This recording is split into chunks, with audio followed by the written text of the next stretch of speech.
Chapter 1: The Hidden Face of Reality. The world we experience every day is a carefully curated illusion, meticulously constructed by our brains.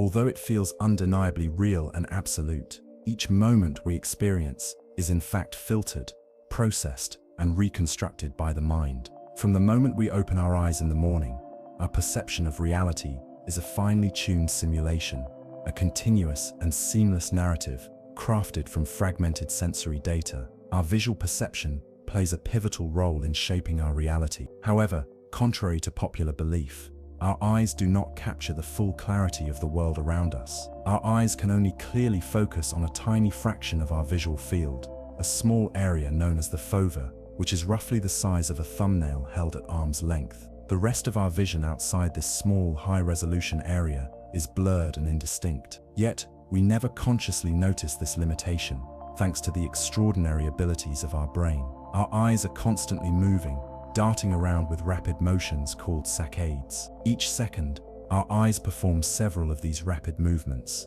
allowing us to scan our environment quickly. During each saccade, our visual processing momentarily pauses, rendering us effectively blind for brief moments, totaling roughly 2 hours of blindness per day. However, we never experience this blindness because our brain seamlessly fills these gaps with previously recorded images or educated guesses, creating a continuous visual stream.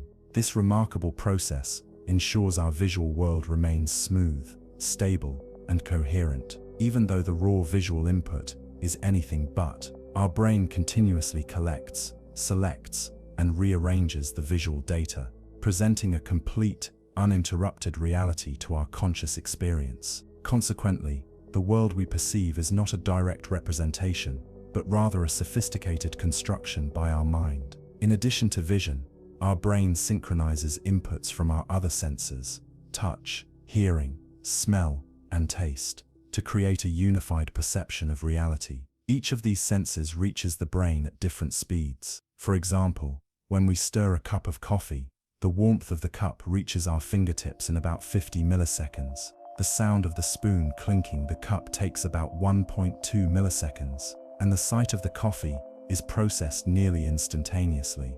Despite these varying processing speeds, our brain aligns these inputs, delivering the illusion that these experiences occur simultaneously. Our brain's capacity to manage these differing temporal inputs is a testament to its remarkable flexibility and adaptability. The brain integrates these asynchronous data streams, creating a synchronized and harmonious conscious experience, allowing us to interact seamlessly with our environment. Thus, our perception of the present moment, the now we feel we are experiencing, is actually a carefully orchestrated construction, a delayed, unified version of events processed by the brain moments earlier. This delay is essential, as it gives the brain the necessary time to gather, interpret, and consolidate information from various sources. Without this delicate timing, our perception of reality would be fragmented and incoherent. By continuously adjusting and synchronizing our sensory inputs, our brain provides a stable, consistent, and understandable world, despite the inherent chaos and inconsistencies in the raw data it receives. Moreover, this synchronization process profoundly affects our perception of time itself. Time, as we experience it, is not a direct representation of reality, but rather a flexible construct created by our brain. The experience of time is subjective and varies depending on our mental state, emotional condition, and environmental factors. In moments of danger or excitement, our perception of time can slow dramatically, allowing us to react more swiftly. Conversely, during relaxation or enjoyment, time seems to speed up, slipping away faster than we realize. Our brain manipulates our sense of time according to its immediate needs and priorities, constantly reshaping our experience of reality.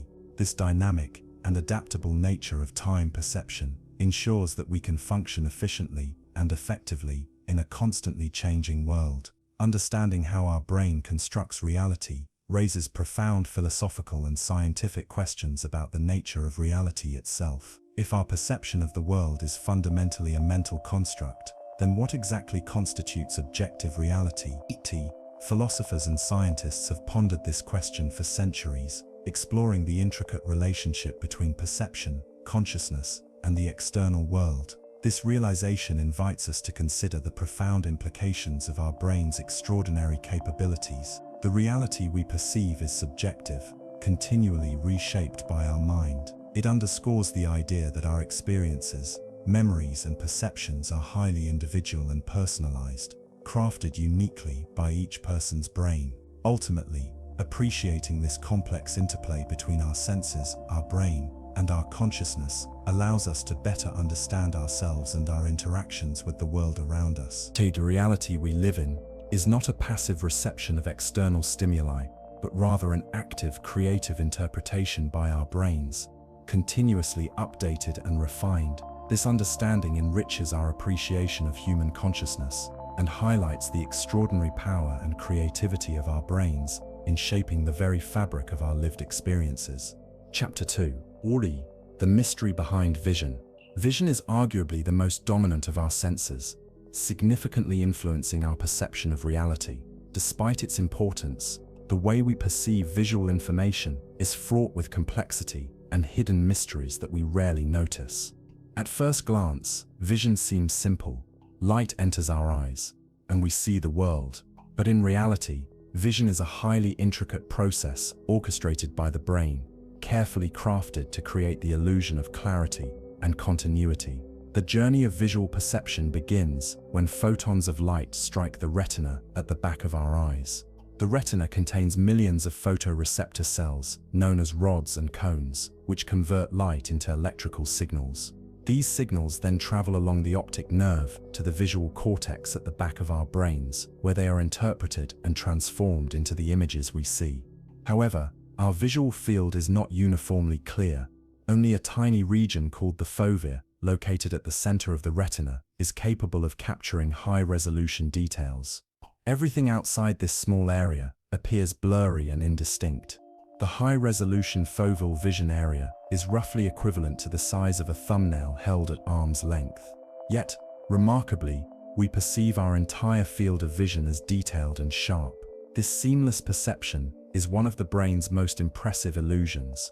To maintain this illusion, our eyes constantly perform rapid, involuntary movements known as saccades. These movements occur several times each second and allow us to scan our environment quickly. Each saccade shifts our high-resolution foveal area to different points of interest, enabling our brain to collect detailed visual snapshots of our surroundings. Between these rapid movements, our eyes briefly pause in fixations, during which visual processing occurs. However, during each saccade, our visual system temporarily shuts down, resulting in short periods of blindness known as saccadic suppression. These periods of blindness collectively add up to approximately 2 hours per day, yet we never notice them. This is because our brain cleverly fills these brief gaps with previously acquired visual information, or its best predictions. As a result, we experience a continuous and uninterrupted visual stream. The brain's ability to seamlessly merge fragmented visual data into a coherent whole is a remarkable feat. It involves complex neural mechanisms that integrate information from multiple fixations and saccades, creating the illusion of a stable and continuous environment. This phenomenon, known as visual continuity, ensures that our visual experience remains stable and reliable, despite the intermittent and fragmented nature of actual visual input. Additionally, our brain engages in predictive coding, where it continually anticipates upcoming visual information based on past experiences and expectations. This predictive capability allows the brain to preemptively fill gaps in our visual perception, further enhancing the seamlessness of our experience. Predictive coding helps our visual system handle uncertainties and inconsistencies in the environment, ensuring that our perception remains coherent and accurate. The brain's visual system also adeptly handles variations in lighting, perspective, and distance. Objects maintain their perceived color, shape, and size despite changes in lighting conditions or viewing angles, a phenomenon known as perceptual constancy. For example, a white paper appears white under sunlight, artificial light, or shade, even though the actual wavelengths of light reflecting from it vary greatly. Similarly, Objects appear the same size regardless of their distance from us thanks to size constancy mechanisms within our brain. Visual perception also involves sophisticated depth perception capabilities. Although our eyes each provide slightly different images due to their separation, our brain effortlessly merges these disparate images into a single three-dimensional perception of the world. This stereoscopic vision allows us to accurately judge distances and navigate our environment with ease. Moreover, our brain integrates information from other sensory modalities to enhance visual perception. This multisensory integration occurs seamlessly, often without our conscious awareness. For instance, the sound of an approaching vehicle helps us visually locate and track its position more effectively. Similarly, tactile feedback, such as feeling an object, can clarify visual information and reduce ambiguity. Despite the brain's incredible efficiency, it is not immune to illusions and errors. Optical illusions exploit the brain's visual processing mechanisms, highlighting the limitations and assumptions embedded within our perceptual system. These illusions demonstrate how our perception can be tricked, underscoring the subjective and constructed nature of our visual experiences. Understanding the intricate workings of our visual system reveals that what we perceive is not a direct representation of external reality, but rather a highly processed and reconstructed version created by our brains. This recognition has profound implications for how we interpret our experiences and interact with the world.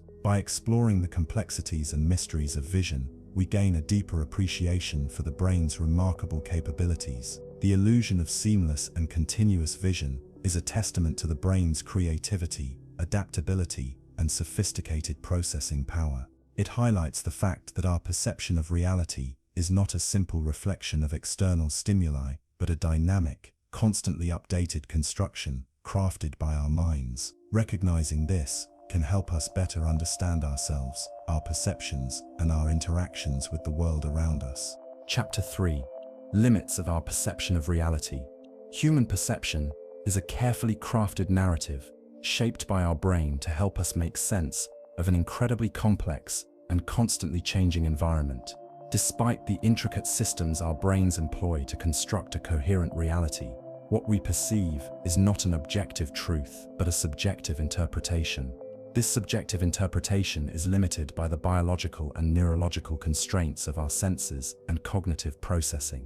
Understanding these limitations reveals fascinating insights into the true nature of our reality and the boundaries of human perception. One of the fundamental limitations of our perception lies in our sensory organs themselves. Each of our senses, vision, hearing, touch, taste, and smell, captures only a fraction of the information available in the environment. For instance, the human eye can only perceive a limited spectrum of electromagnetic radiation, known as visible light, which ranges from approximately 400 to 700 nanometers.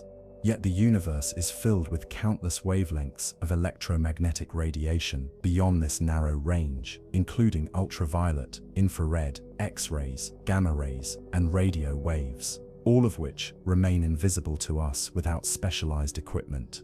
Similarly, our hearing is restricted to frequencies between approximately 20 Hz to 20,000 Hz. Many species can perceive sounds far beyond these human limits, such as bats using ultrasonic frequencies to navigate, or elephants communicating with infrasonic calls across vast distances. Our auditory system's limited range significantly narrows the world we perceive through sound, omitting vast amounts of information crucial to other organisms. Our sense of touch, taste, and smell also has significant biological constraints. The human sense of smell, for instance, is much less acute than that of many animals. Dogs possess olfactory receptors, far more numerous and sensitive than humans, allowing them to detect scents at concentrations millions of times lower than we can perceive. Similarly, our sense of taste is limited to basic tastes: sweet, salty, sour, bitter, and umami. Whereas some animals, such as catfish, possess taste receptors spread across their bodies, providing a profoundly richer sensory experience. Beyond biological limitations, cognitive biases and perceptual illusions further constrain our understanding of reality. Our brains employ heuristics, or mental shortcuts, to quickly interpret sensory information. While these heuristics help us make rapid decisions essential for survival, they often lead to errors or distorted perceptions. Optical illusions provide vivid examples of how easily our visual perception can be fooled. Illusions such as the Muller-Lyer illusion or the Ames room exploit our brain's assumptions about size, depth, and perspective, causing us to perceive reality inaccurately. Another significant cognitive limitation is selective attention. Our brains cannot process all available sensory information simultaneously, forcing us to focus selectively on certain aspects while neglecting others. This selective attention can result in inattentional blindness, a phenomenon where we fail to notice prominent stimuli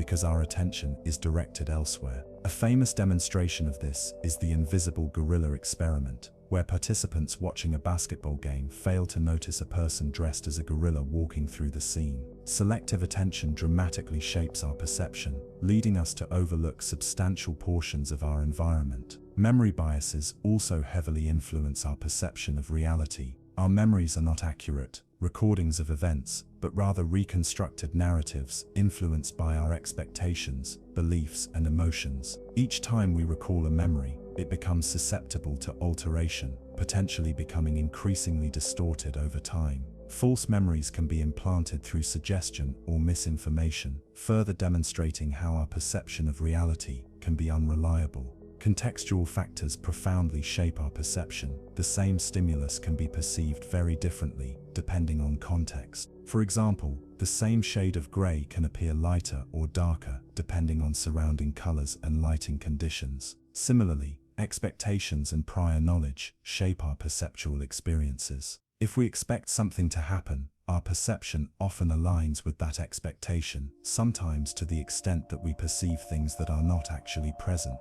Our emotional states also significantly impact how we perceive the world around us. When we are happy, we may perceive our environment more positively, noticing opportunities and beauty more readily. Conversely, negative emotional states, such as fear or sadness, can skew our perceptions, making us more attuned to threats or negative aspects of our surroundings. Cultural and social influences further complicate our perception of reality. Our cultural backgrounds shape our perceptions, beliefs, and values, influencing how we interpret sensory information and events. Different cultures can perceive the same situation or object in remarkably different ways due to varying cultural norms, languages, and cognitive frameworks. Social interactions and peer pressure can also alter our perceptions, leading us to conform to group beliefs or behaviors, even when they conflict with our direct sensory experiences. Technology offers us ways to expand beyond our natural perceptual limits. Instruments such as telescopes, microscopes, infrared cameras, and ultrasound equipment allow us to observe phenomena beyond our inherent sensory capabilities. These technological extensions have dramatically broadened our understanding of the universe and ourselves. However, even with technology, our perceptions remain fundamentally interpretive and subjective, mediated by the cognitive frameworks we use to understand the data provided by these instruments. Understanding these limitations and the subjective nature of perception has significant philosophical implications. It challenges the idea of an objective reality, highlighting instead that our reality is always mediated by sensory and cognitive processes. This perspective encourages humility regarding our understanding of the world and openness to alternative viewpoints and interpretations. Recognizing the limits of our perception invites continuous exploration, inquiry, and curiosity as we strive to understand the world around us more fully. Ultimately, the limits of our perception highlight the incredible adaptability and complexity of our brains. Our minds continuously construct meaningful experiences from fragmented sensory data, navigating the boundaries between subjective reality and objective truth. Appreciating these limits deepens our respect for human cognition and inspires us to push beyond our inherent constraints, seeking ever greater knowledge and understanding of the mysteries surrounding us. Chapter 4. How our brain manages time. Time as we experience it feels linear and consistent. Yet, our perception of time is a remarkably flexible construction orchestrated by our brains. This fascinating neurological process ensures we navigate the world effectively, even though the reality behind our sense of time is far more complex and elusive than we imagine. At the most fundamental level, our brain constructs our sense of time by integrating various sensory inputs, memories, expectations, and emotional states. This sophisticated internal clock allows us to anticipate events, plan actions, and reflect on past experiences, enabling our survival and effective functioning in a dynamic environment. One of the primary ways our brain perceives time is through the synchronization of sensory experiences. Different senses transmit information to our brains at different speeds. For example, auditory signals reach the brain faster than tactile signals, and visual signals process at different speeds, depending on their complexity. Despite these discrepancies, our brain seamlessly synchronizes these inputs, creating a unified perception of simultaneous events. Whole. This synchronization occurs through a process known as temporal binding. Temporal binding ensures that events occurring close in time are perceived as related or simultaneous. The brain continuously adjusts the perceived timing of sensory inputs, compensating for varying transmission speeds to maintain coherence. This remarkable synchronization allows us to experience reality as a seamless, coherent stream, despite the underlying discrepancies in sensory processing. Another critical aspect of temporal perception involves our memory. Our memories significantly shape how we perceive the passage of time. Familiar experiences or routine activities tend to feel shorter or pass by faster due to the brain's efficiency in processing familiar information. Conversely, novel or emotionally charged experiences tend to feel longer because the brain encodes more detailed information, creating a denser memory record that elongates our perception of time. Emotion also profoundly influences our perception of time. During moments of fear or stress, time seems to slow dramatically, a phenomenon known as time dilation. This occurs because heightened emotional states cause the brain to become hyper-aware, processing more details per unit of time. This increased information processing creates the illusion that more time has passed. Conversely, enjoyable experiences seem to pass by quickly because our brains are less attentive to time, focusing instead on the positive emotional state itself. Our brain's ability to anticipate future events significantly shapes our sense of time. This anticipation relies on past experiences and learned patterns. For example, when waiting for a predictable event, such as a traffic light turning green or a microwave timer ending, we accurately anticipate its timing due to prior experience. However, when an expected event is delayed, our perception of time can feel disproportionately long because our internal predictions have been disrupted and our brain must reassess the timing.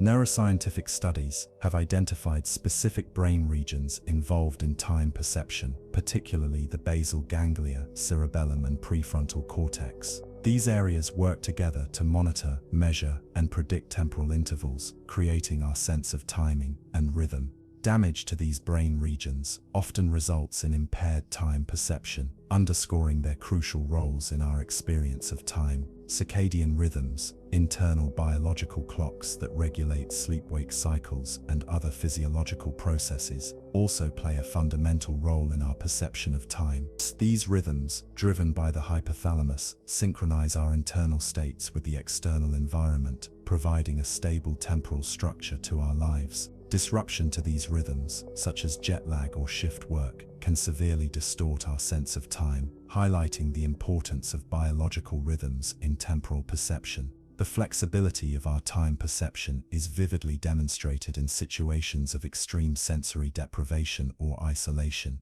In these circumstances, individuals often report significant distortions in their sense of time, with minutes feeling like hours or days passing by unnoticed.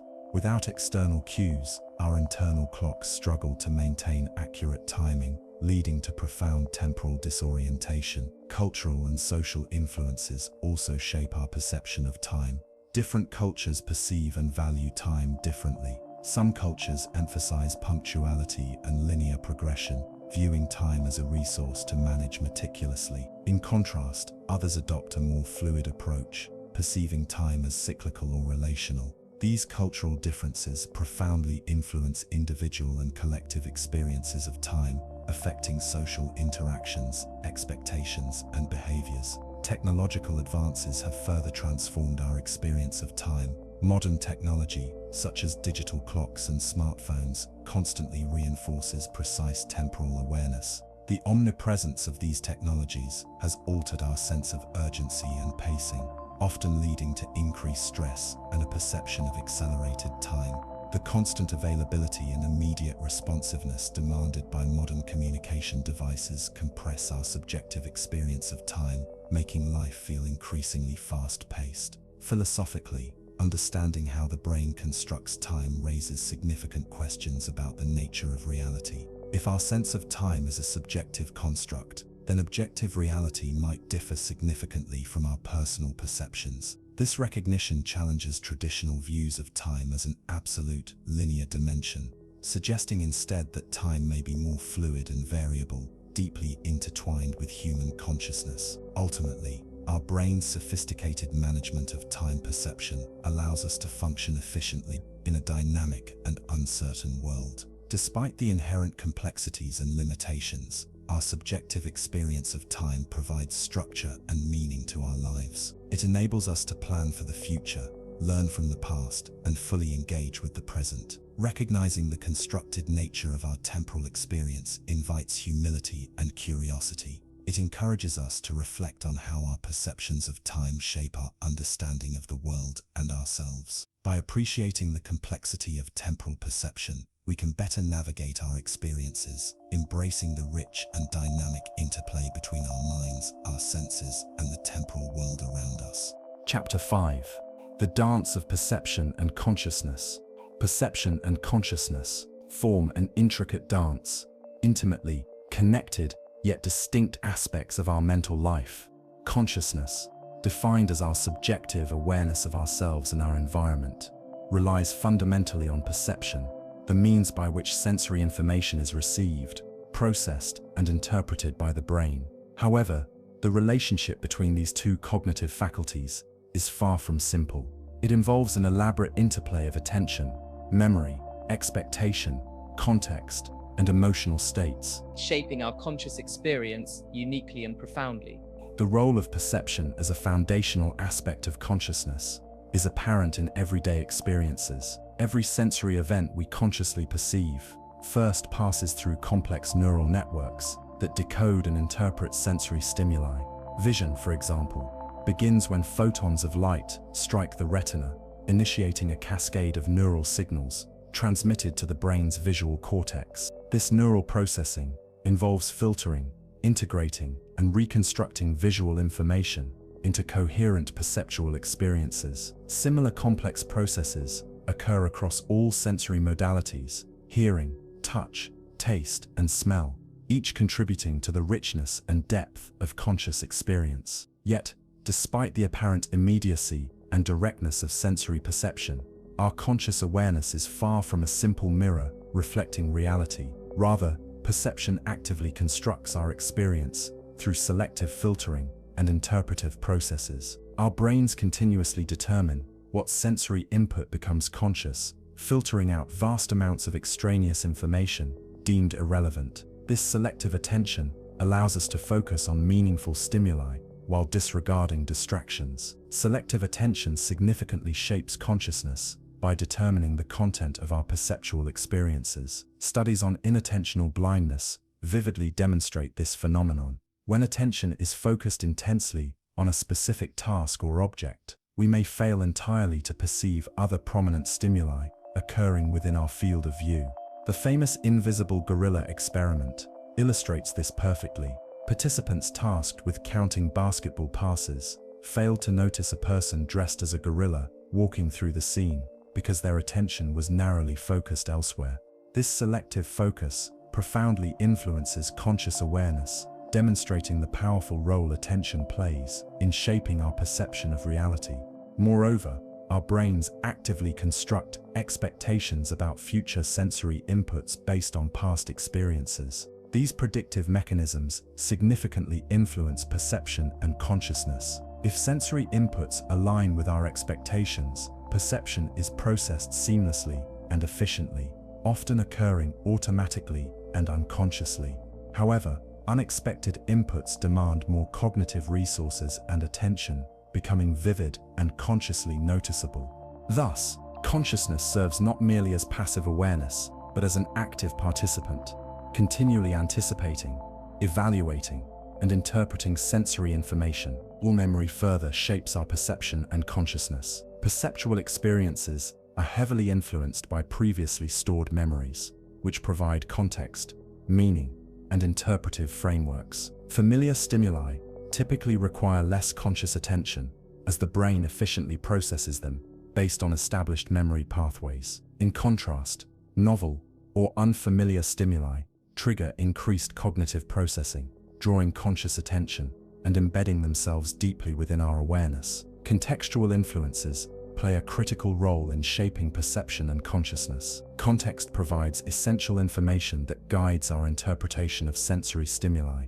dramatically altering our perceptual experiences. The same stimulus can be perceived differently, depending on its surrounding context. For example, an identical shade of color may appear lighter or darker, depending on adjacent colors, demonstrating how contextual factors influence visual perception and conscious awareness. Emotions also profoundly impact perception and consciousness. Emotional states modulate attention, memory, and interpretive processes, shaping our perceptual experiences and conscious awareness in significant ways. Positive emotions broaden attentional focus, enhance creativity, and facilitate exploratory behavior, enriching our conscious experiences. Conversely, negative emotions narrow attentional focus, heighten vigilance, and increase sensitivity to potential threats, influencing consciousness to prioritize immediate survival and safety. The brain regions involved in perception and consciousness reveal the complexity of their interplay.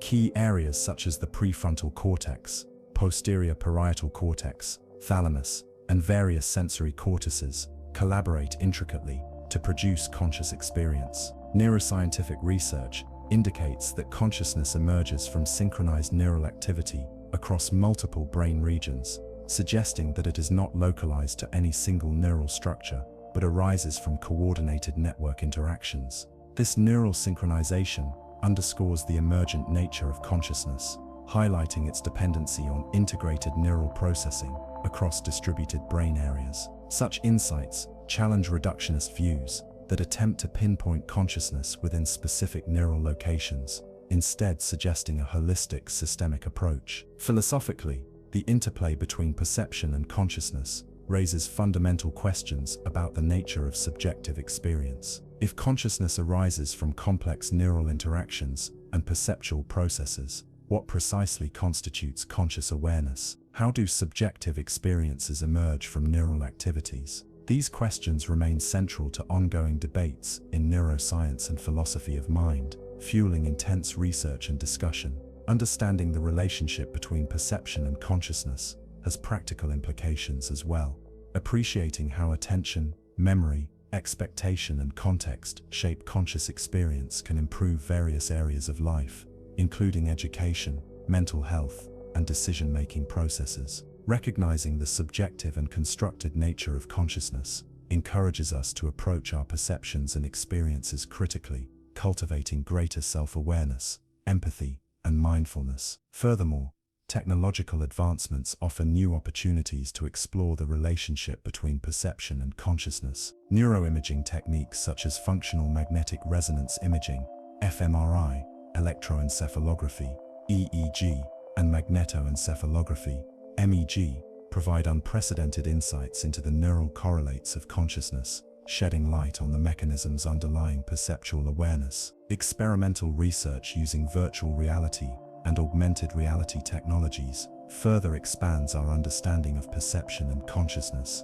These immersive environments allow researchers to manipulate sensory inputs precisely, exploring how changes in sensory information affect conscious experience. Such studies illuminate the intricate interplay between sensory inputs, cognitive processing, and subjective awareness. In conclusion, the dance between perception and consciousness is intricate, dynamic, and profoundly influential in shaping our experience of reality. Recognizing the active role our brains play in constructing our perceptual and conscious experiences enriches our understanding of human cognition and subjective awareness. This awareness encourages humility and curiosity, inviting ongoing exploration and reflection on the mysteries of perception and consciousness that define our human experience. Chapter 6. Our consciousness false now. Our experience of the present moment feels immediate and continuous, an unbroken stream of conscious awareness. Yet neuroscientific studies and philosophical investigations reveal a surprising truth. What we experience as now is not a direct reflection of reality, but rather a carefully constructed illusion, crafted by our brains. This revelation challenges our intuitive understanding of consciousness, perception, and time, prompting profound inquiries into the very nature of subjective experience. Consciousness involves an inherent temporal lag, a delay between the moment events occur in the external world and when they become part of our conscious awareness. Research suggests this delay typically spans approximately half a second, though variations occur depending on the complexity of sensory input and cognitive processing involved. This temporal gap arises from the brain's requirement to gather, integrate, interpret, and synthesize sensory information into a coherent experience. This conscious delay has significant implications for understanding how we perceive reality. What we consider our now moment is actually a constructed perception based on events that occurred slightly in the past. For instance, when touching a hot surface, the sensation seems instantaneous, yet the touch signal must travel from our fingertips to our brain, a journey taking tens of milliseconds. Visual and auditory stimuli similarly require processing time, meaning our brains continuously adjust and synchronize sensory data to present us with a unified experience of the present. This synchronization process, known as temporal binding, ensures diverse sensory inputs are experienced simultaneously, creating the illusion of real-time perception. Without temporal binding, our conscious experience would appear fragmented and disconnected, rendering coherent interactions with our environment impossible. Thus, the brain meticulously crafts a seamless and synchronized perceptual experience, bridging temporal discrepancies across sensory modalities. Experimental evidence of this temporal lag comes from neuroscientific research, such as Benjamin Libet's famous studies on consciousness and decision-making. Libet demonstrated that neural activity related to decision-making precedes conscious awareness of those decisions by several hundred milliseconds. Participants reported becoming aware of decisions after their brains had already initiated related motor actions, challenging traditional notions of conscious free will and intentionality. These findings imply that many decisions and actions originate unconsciously, with conscious awareness serving primarily as a post hoc interpreter, rationalizing decisions already initiated by subconscious processes. This perspective significantly reshapes our understanding of consciousness, suggesting it may function less as a director of action and more as an interpreter or storyteller, constructing coherent narratives from subconscious events. Moreover, our experience of the present is heavily influenced by predictive processing, the brain's ability to anticipate sensory inputs based on past experiences. Predictive processing allows the brain to fill gaps in sensory data, streamline cognitive efficiency, and maintain stable and coherent perception despite incomplete or ambiguous information. When sensory input aligns with predictive expectations, perception and consciousness proceed smoothly and automatically. However, unexpected sensory input demands increased cognitive resources and attention, creating vivid, consciously noticeable experiences. This predictive capability profoundly affects our perception of the present moment. Our brains continually generate hypotheses about future sensory events, actively shaping our conscious experience. Thus, the present moment is not merely experienced passively, but actively constructed through predictive cognitive processes. This active construction underscores consciousness's dynamic nature, highlighting its dependency on neural predictions, expectations, and interpretations. Emotional states significantly impact our perception of the present. Emotions modulate attention, memory encoding, and interpretive processes, thereby influencing our conscious experience of time and the immediate moment. For example, heightened emotional states, such as fear or excitement, often cause time to feel elongated. This effect, known as subjective time dilation, occurs because emotional arousal heightens attention, prompting the brain to process sensory details more thoroughly. This increased processing density creates the subjective experience of time passing more slowly. Conversely, pleasurable experiences often seem fleeting, as positive emotions reduce vigilance and cognitive effort, leading to less detailed memory encoding. Consequently, pleasant experiences pass swiftly through consciousness, illustrating emotion's powerful influence on our subjective experience of the present moment. The subjective nature of conscious experience also depends heavily on memory. Our perception of the present is continuously shaped by past experiences stored in memory. Memory provides context, meaning, and interpretive frameworks, profoundly influencing how we perceive current sensory inputs. Familiar experiences are processed more efficiently, often becoming less vivid or noticeable in consciousness. Conversely, novel or unexpected experiences demand heightened attention and cognitive resources, embedding themselves deeply into conscious awareness. Memory further influences consciousness through expectation and anticipation. Our brains constantly use past experiences to generate expectations about future events, guiding perception and attention. If events unfold as anticipated, perception proceeds seamlessly and automatically. However, deviations from expectation trigger increased cognitive processing and conscious awareness, highlighting the active role of memory and expectation in shaping subjective experience. Contextual factors similarly shape our conscious experience of the present. The same sensory input can yield dramatically different conscious experiences depending on surrounding context and interpretive cues. Contextual information provides essential guidance for interpreting sensory data, allowing our brains to construct coherent and meaningful perceptions. Thus, our experience of the present moment depends heavily on the immediate contextual environment, reinforcing consciousness's active interpretive nature. Technological advancements in neuroscience offer unprecedented opportunities to investigate consciousness's temporal dynamics. Techniques such as functional magnetic resonance imaging, fMRI, electroencephalography, EEG, and magnetoencephalography, MEG, enable precise exploration of neural activity associated with conscious experience, decision-making, and perception of the present moment. These technologies provide valuable insights into the neural mechanisms underlying temporal binding, predictive processing, and subjective time perception. Experimental research using virtual reality and augmented reality further enhances our understanding of consciousness and temporal perception. Immersive environments allow precise manipulation of sensory inputs, enabling researchers to explore how changes in timing, predictability, and sensory integration affect conscious experience. These studies illuminate the intricate neural processes involved in constructing our subjective experience of the present. Philosophically, understanding consciousness's temporal nature raises profound questions regarding the nature of reality, free will, and subjective experience. If conscious awareness lags behind neural processing, traditional notions of free will and intentionality must be reconsidered. Consciousness may function less as a primary driver of action and more as an interpretive storytelling mechanism, crafting coherent narratives from subconscious neural activities. This insight invites us to reconsider the value and purpose of conscious awareness. Rather than merely controlling actions, consciousness may primarily serve to provide coherence, meaning, and interpretative depth to subconscious processes, enriching our subjective experience and understanding of ourselves and the world around us.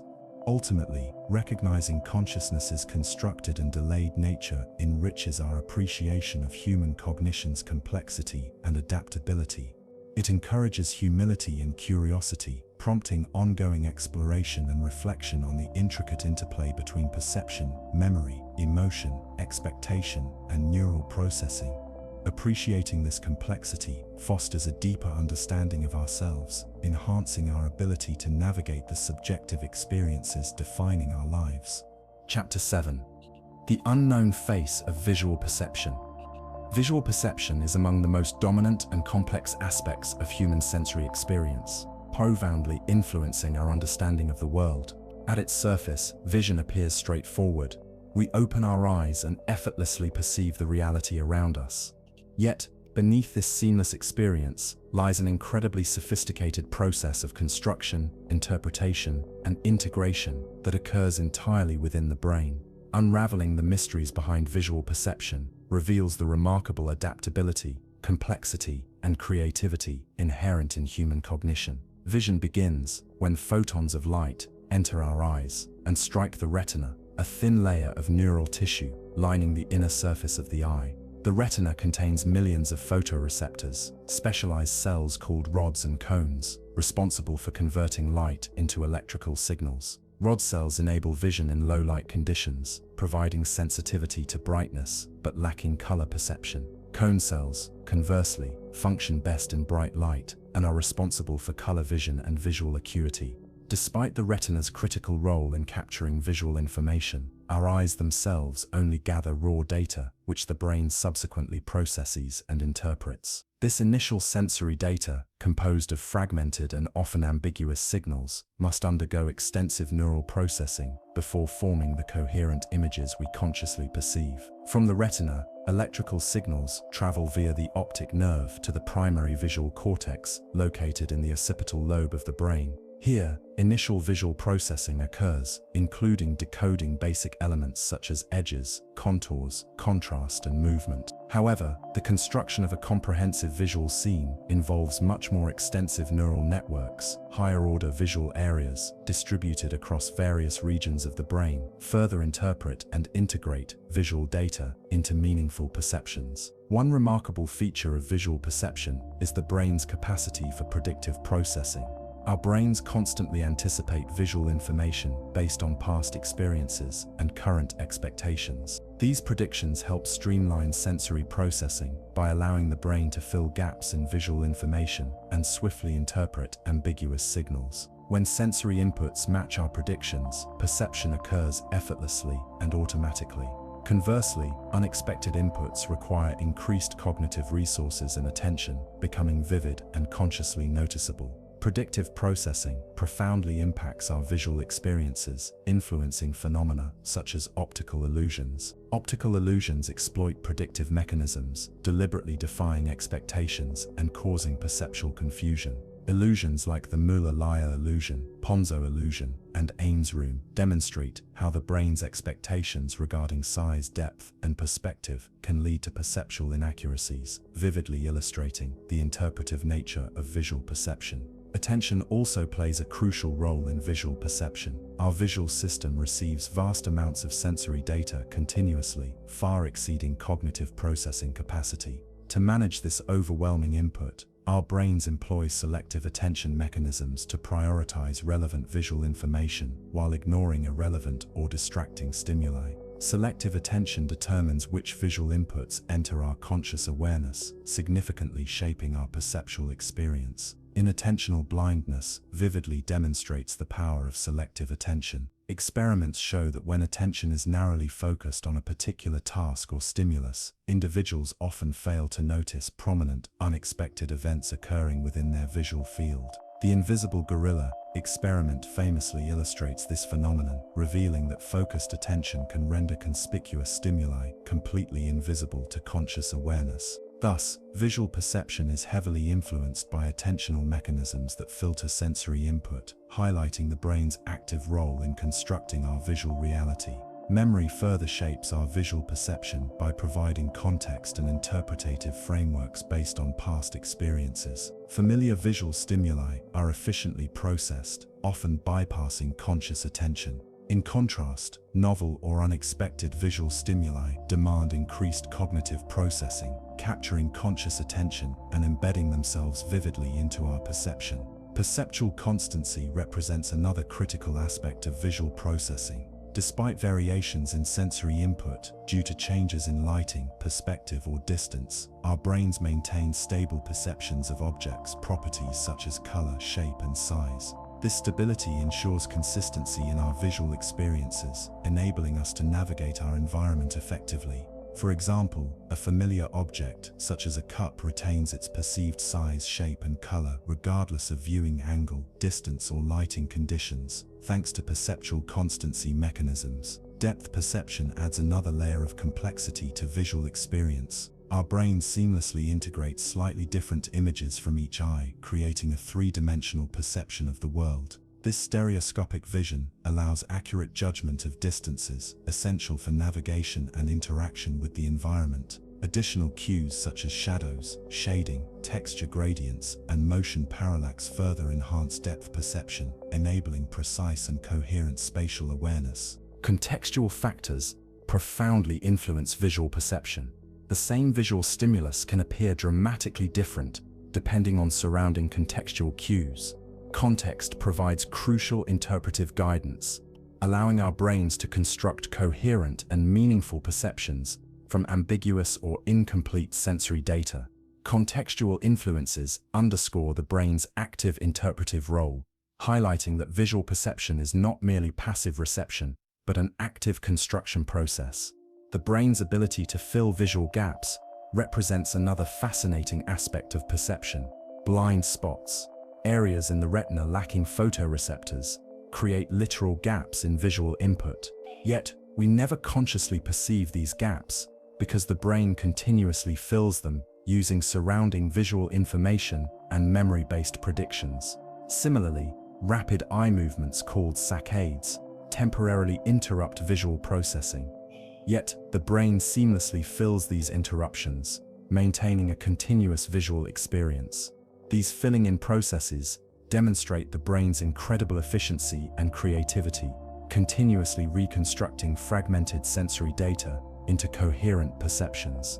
Recognizing this ability highlights visual perception's constructed nature, revealing that our visual experiences result from active neural interpretations rather than direct sensory input. Emotion also significantly impacts visual perception. Emotional states modulate attention, memory encoding, and interpretive processes, shaping visual experiences uniquely. Positive emotions typically broaden attentional focus, enhancing exploratory behavior and creativity. Conversely, negative emotions narrow attentional focus, heightening vigilance toward potential threats and intensifying visual perceptions. Thus, emotional states profoundly influence visual processing, emphasizing perception's subjective and adaptive nature. Technological advancements offer unprecedented opportunities to explore visual perception's complexities. Neuroimaging techniques like functional magnetic resonance imaging, fMRI, electroencephalography, EEG, and magnetoencephalography, MEG, enable precise investigation of neural activity associated with visual perception and consciousness. These technologies provide valuable insights into the neural mechanisms underlying predictive processing, attentional selection, perceptual constancy,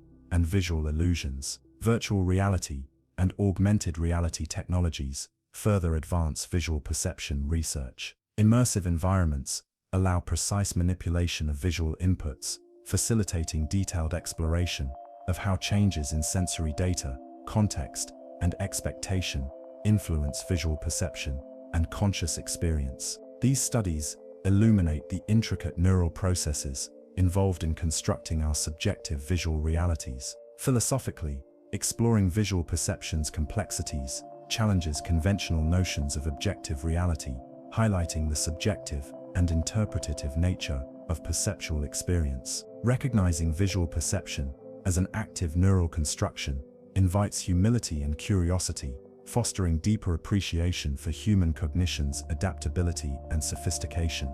In conclusion, the unknown face of visual perception reveals extraordinary complexities beneath the apparent simplicity of seeing. Appreciating visual perception's active, predictive, and interpretative nature enriches our understanding of human consciousness and cognition, inviting continuous exploration and reflection. Ultimately, visual perception represents a remarkable cognitive achievement, showcasing the brain's creative power in constructing coherent, meaningful experiences from fragmented sensory input. Chapter 8. The brain's ability to fill in the gaps. Our perception of the world is far less complete than we typically imagine. In reality, sensory inputs are often fragmented, ambiguous, and incomplete. However, Our brains possess an extraordinary ability to seamlessly fill in these gaps, creating the illusion of a continuous, coherent experience. This remarkable capability is crucial to our daily functioning, allowing us to navigate an unpredictable world effectively. One of the most striking examples of the brain's gap-filling ability involves the visual system. Our eyes contain a literal blind spot, an area on the retina where the optic nerve exits the eye and no photoreceptor cells exist. Despite this physiological gap, we never consciously perceive a hole in our visual field. This is because our brain continuously and effortlessly fills this gap using surrounding visual information and contextual cues. This filling-in process is part of a broader mechanism known as perceptual completion, which ensures the seamless perception of continuous surfaces and objects. When we look at a scene, our brain quickly interprets incomplete sensory data using memory, context, and expectations to create a coherent visual narrative. For example, when looking at an object partially obscured by another, our brains automatically reconstruct the hidden portions, enabling us to perceive the object as complete and continuous. The phenomenon of perceptual completion is vividly illustrated through experiments involving occluded objects. Researchers have demonstrated that our brains actively reconstruct hidden portions of objects, filling in missing details, even when they are never directly perceived. This ability reflects the brain's predictive processing capabilities,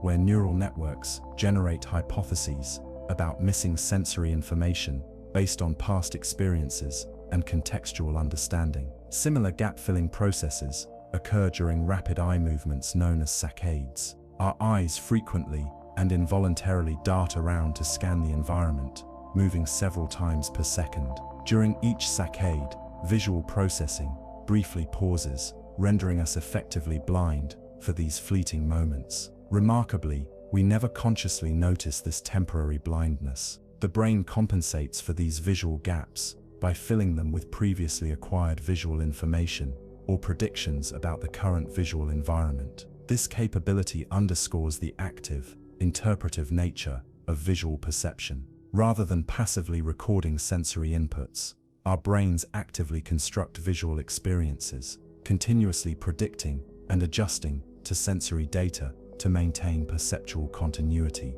These processes demonstrate remarkable neural adaptability, allowing seamless perception despite continuous disruptions in sensory input. Auditory perception similarly demonstrates the brain's extraordinary gap-filling abilities. When listening to speech or music in noisy environments, our brains effortlessly fill gaps created by external distractions or background noise. This phenomenon, known as auditory closure, allows us to perceive continuous auditory information, even when parts of the sound signal are obscured or missing. Auditory closure relies heavily on memory and context. Familiarity with linguistic structures, speech patterns, and musical sequences allows our brains to predict and reconstruct missing auditory segments accurately. Experiments involving artificially disrupted speech or musical recordings demonstrate that listeners can comprehend messages or melodies despite significant gaps, highlighting the brain's sophisticated predictive processing capabilities. Tactile perception also employs gap-filling mechanisms. When we touch objects, our brains integrate fragmented tactile inputs into coherent perceptions of texture, shape, and temperature. Sensory receptors in the skin provide discontinuous tactile information, yet our brains interpret these fragmented signals as smooth, continuous sensations. Contextual information, memory, and expectation guide this integration, enabling accurate and coherent tactile perceptions. Perceptual filling in is particularly evident in phantom limb phenomena, where amputees continue to perceive sensations in missing limbs. Phantom limb sensations result from neural activity in brain regions previously associated with the amputated limb, demonstrating the brain's capacity to fill gaps in sensory input, even in the absence of actual stimuli. This phenomenon underscores the brain's incredible plasticity and ability to maintain coherent perceptions despite significant sensory disruptions. The mechanisms underlying perceptual completion involve complex neural interactions among various brain regions. The primary sensory cortices initially process raw sensory inputs, detecting basic features such as edges, contours, and contrasts. Higher-order sensory areas subsequently integrate and interpret this fragmented information, reconstructing coherent perceptual experiences. The brain's prefrontal cortex, parietal cortex, and temporal cortex collaboratively mediate these interpretative processes, combining sensory input, memory, context, and expectations to fill sensory gaps seamlessly. Predictive coding theories offer a compelling framework for understanding gap-filling mechanisms. According to these theories, the brain continuously generates predictions about incoming sensory information based on previous experiences and contextual knowledge. When actual sensory inputs align with these predictions, perception proceeds smoothly and automatically. However, discrepancies between predicted and actual inputs trigger increased cognitive processing, refining neural predictions and interpretations. This predictive coding framework explains various perceptual phenomena, including visual illusions, auditory illusions, and tactile illusions. Illusions exploit the brain's predictive mechanisms, deliberately creating discrepancies between expected and actual sensory inputs. These discrepancies lead to perceptual distortions, vividly illustrating the brain's active role in constructing sensory experiences and its susceptibility to interpretive errors. Emotions also profoundly influence gap-filling processes. Emotional states modulate attention, memory, and interpretive mechanisms, shaping sensory perceptions uniquely. Heightened emotional states, such as anxiety or fear, amplify attentional focus and vigilance, influencing how the brain interprets ambiguous or incomplete sensory inputs. Conversely, positive emotional states enhance creativity and openness, facilitating flexible gap-filling processes. Cultural and social contexts further impact perceptual filling-in mechanisms. Cultural experiences shape perceptual expectations, memory representations, and interpretive frameworks, influencing how the brain fills sensory gaps. For instance, linguistic and cultural familiarity significantly enhances auditory closure abilities, allowing individuals to reconstruct incomplete speech accurately. Similarly, visual perception is influenced by culturally specific experiences and expectations, shaping perceptual completion processes. Technological advancements in neuroscience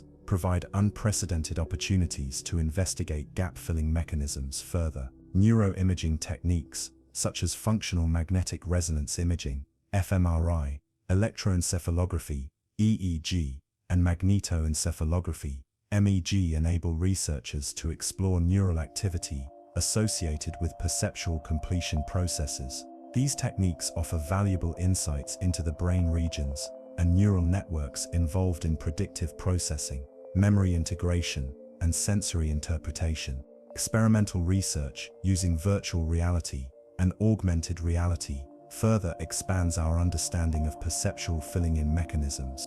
Immersive environments allow precise manipulation of sensory inputs, facilitating detailed exploration of how changes in context, expectation, and sensory data influence perceptual completion. Such studies illuminate the intricate neural processes underlying gap-filling abilities, highlighting the brain's remarkable adaptability and creativity. Philosophically, perceptual filling-in raises significant questions about the nature of reality and subjective experience. If our brains continuously construct sensory experiences by filling gaps in sensory input, what constitutes objective reality? Recognizing perception's constructed nature challenges traditional notions of direct sensory experience, suggesting that reality is inherently subjective, interpretive, and context-dependent. Ultimately, understanding the brain's ability to fill sensory gaps enriches our appreciation of human cognition's complexity and adaptability. Recognizing this remarkable capability fosters greater humility, curiosity, and open-mindedness toward our perceptual experiences. By appreciating the active, constructive nature of perception, we gain deeper insights into ourselves, enhancing our capacity for empathy, mindfulness, and informed interaction with the world around us. Chapter 9. Synchronization of sensory inputs. The synchronization of sensory inputs is one of the most remarkable and sophisticated processes the human brain continuously undertakes. At any given moment, our sensory organs, eyes, ears, skin, nose, and tongue, send a vast array of signals to our brains. Each sensory system captures distinct types of environmental information at varying speeds and intensities. Yet, remarkably, we experience these diverse inputs simultaneously and seamlessly, crafting a coherent and unified perception of the world around us. Our perception of simultaneity and coherence arises from the brain's intricate ability to synchronize sensory signals arriving at different times. Auditory signals, for instance, travel at different speeds compared to visual signals. Sound waves typically reach our ears and are processed by the auditory cortex in just a few milliseconds, whereas visual information takes slightly longer to process due to its complexity. Similarly, tactile sensations, like touch and temperature, also arrive at the brain at varying intervals. Despite these temporal discrepancies, our conscious experience remains unified and coherent. One crucial mechanism enabling this synchronization is known as temporal binding. Temporal binding involves the brain's capacity to align sensory events that occur close together in time, making them appear simultaneous. This phenomenon ensures that diverse sensory inputs from the same event, such as seeing a person clap their hands and simultaneously hearing the sound, are perceived as occurring at the same instant. The brain dynamically adjusts the perceived timing of sensory inputs, compensating for differences in sensory processing speed and maintaining coherence. This synchronization capability is vividly demonstrated in studies examining audio-visual integration. In experiments where audio-visual signals are artificially manipulated, participants consistently perceive sounds and visuals as simultaneous, even when there are minor temporal discrepancies. This indicates the brain's remarkable flexibility in adjusting sensory timing to preserve perceptual coherence. The brain employs predictive processing mechanisms to facilitate sensory synchronization. Predictive processing involves continuously generating hypotheses about incoming sensory information based on previous experiences and contextual knowledge. These neural predictions allow the brain to anticipate sensory inputs and adjust processing times accordingly. When actual sensory inputs align closely with these predictions, synchronization occurs smoothly and automatically. However, unexpected or discrepant inputs trigger increased cognitive processing and conscious awareness, highlighting the adaptive nature of sensory synchronization. Cross-modal integration is another essential aspect of sensory synchronization. Cross-modal integration refers to the brain's ability to combine information from different sensory modalities into unified perceptual experiences. For instance, visual and auditory inputs are seamlessly integrated during speech perception, allowing us to interpret spoken words accurately.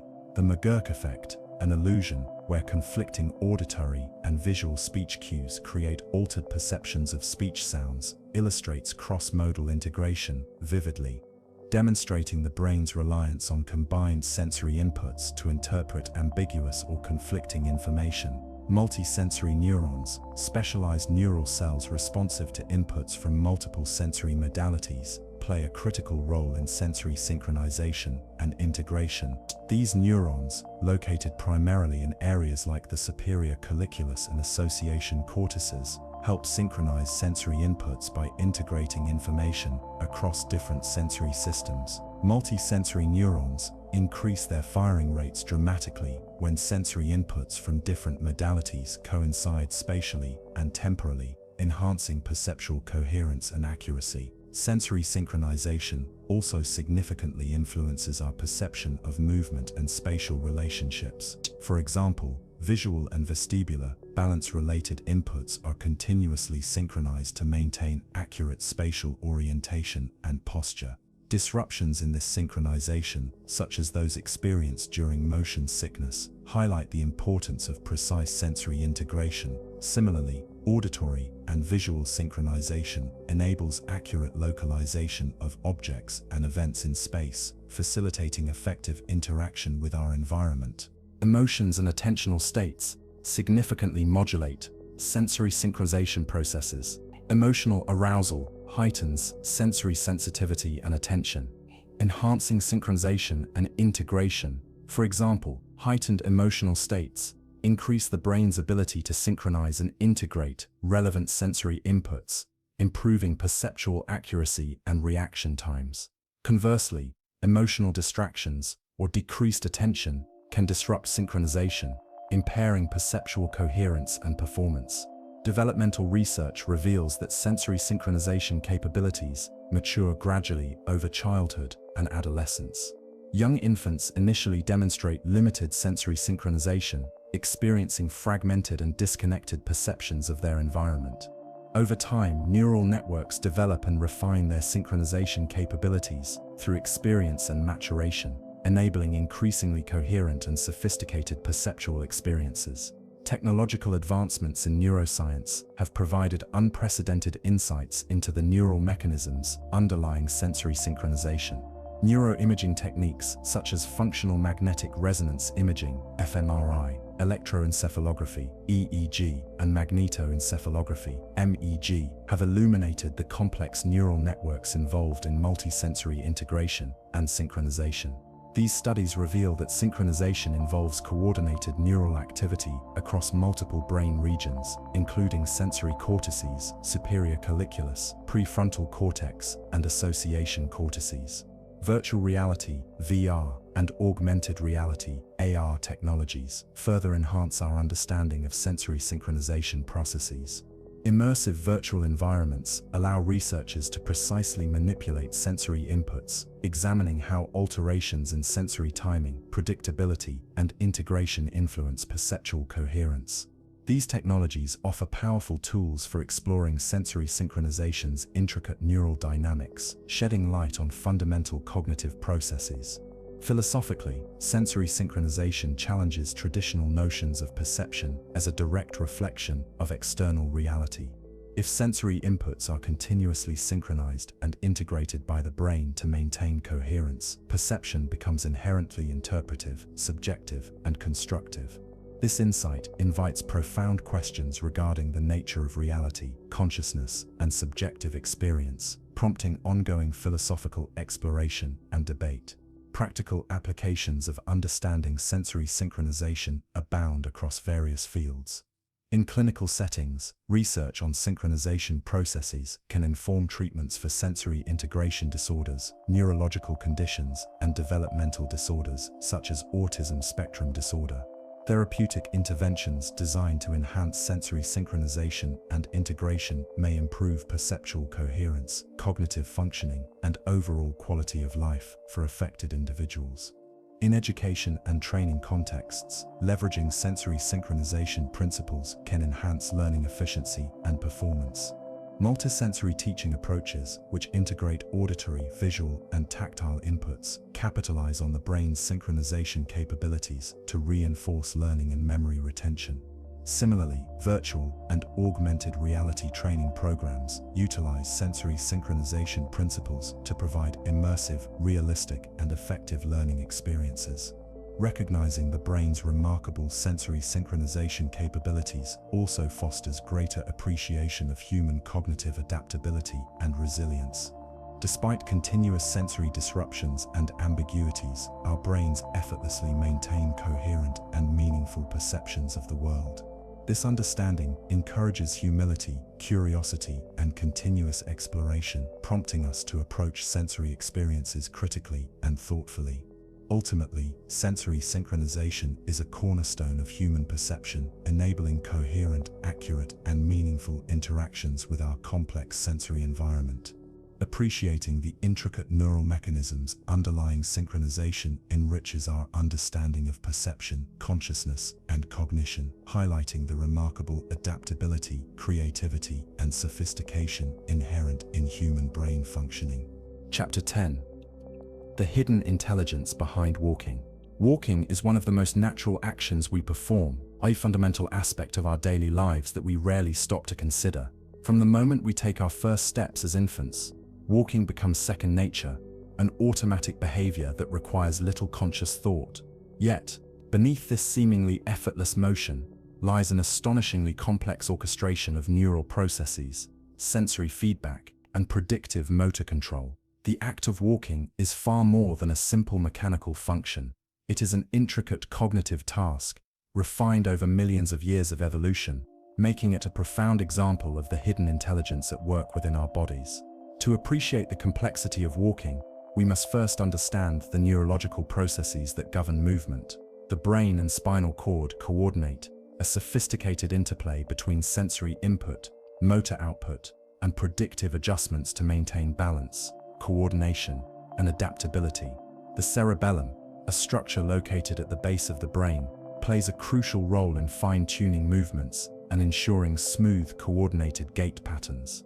Meanwhile, the motor cortex initiates voluntary movement, sending signals to the spinal cord, which in turn communicates with the muscles responsible for locomotion.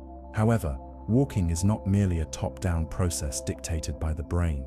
It also heavily depends on lower-level, decentralized neural circuits, known as central pattern generators, CPGs.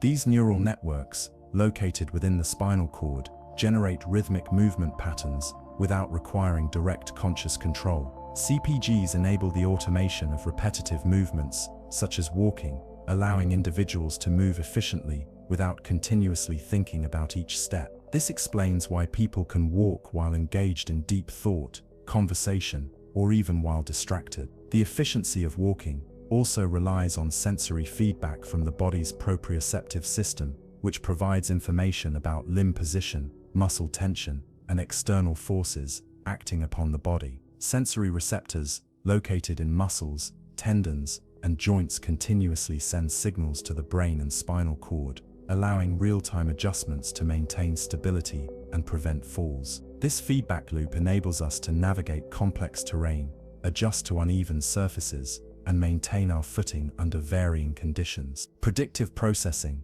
is another critical component of walking. The brain does not simply react to sensory input, it actively anticipates future steps based on prior experience and environmental cues. This predictive capability allows individuals to walk fluidly, minimizing delays in motor adjustments and ensuring seamless motion. The ability to predictively adjust movement is particularly evident when walking on familiar terrain, where the brain efficiently plans foot placement and balance shifts ahead of time. Balance, a fundamental aspect of walking, requires continuous coordination between multiple sensory systems, including the vestibular system in the inner ear, which detects head movement and spatial orientation. The vestibular system works in tandem with visual input and proprioception to provide a stable sense of balance. Disruptions in any of these systems can lead to instability, dizziness, or difficulty walking, highlighting the intricate coordination required for even the most routine movements. Interestingly, walking involves 3 different time frames operating simultaneously within the brain. The first involves immediate sensory feedback, which provides real-time corrections to maintain stability. The second involves short-term planning, where the brain anticipates upcoming steps based on terrain and movement patterns. The third involves long-term adaptation, allowing individuals to refine their gait over time through experience and motor learning. Despite its apparent simplicity, walking is an incredibly adaptable behavior. Humans can modify their gait in response to obstacles, changes in incline, or alterations in speed, demonstrating the brain's remarkable flexibility. This adaptability is particularly evident in individuals who recover from injuries or learn to walk again after neurological conditions such as strokes. The brain's plasticity allows it to rewire neural pathways, compensating for lost function and restoring movement through rehabilitation and training. Walking also has profound cognitive benefits. Research indicates that walking enhances cognitive function by increasing blood flow to the brain, promoting neural connectivity, and stimulating the release of neurotrophic factors that support brain health. Additionally, rhythmic movement patterns associated with walking have been linked to improved problem-solving abilities, creativity, and mood regulation. Studies have shown that individuals who engage in regular walking exhibit greater cognitive flexibility and memory retention, reinforcing the connection between movement and mental processes. The impact of walking extends beyond individual cognition. it has played a pivotal role in shaping human evolution and civilization. The development of bipedal locomotion distinguished early hominins from other primates, enabling more efficient travel, energy conservation, and tool use. Bipedalism freed the hands for carrying objects, manipulating tools, and engaging in complex social interactions, setting the stage for the advancement of human culture and technology. Moreover, walking is deeply ingrained in human social structures. From ancient pilgrimage routes to modern urban landscapes, walking has historically served as a means of exploration, connection, and cultural exchange. Pedestrian pathways, city planning, and transportation networks reflect the fundamental importance of walking in human societies. Walking fosters community engagement, environmental sustainability, and overall well-being, emphasizing its enduring relevance in modern life. Philosophically, walking has long been associated with contemplation and creativity. Great thinkers throughout history, including Aristotle, Nietzsche, and Thoreau, emphasize the cognitive and meditative benefits of walking.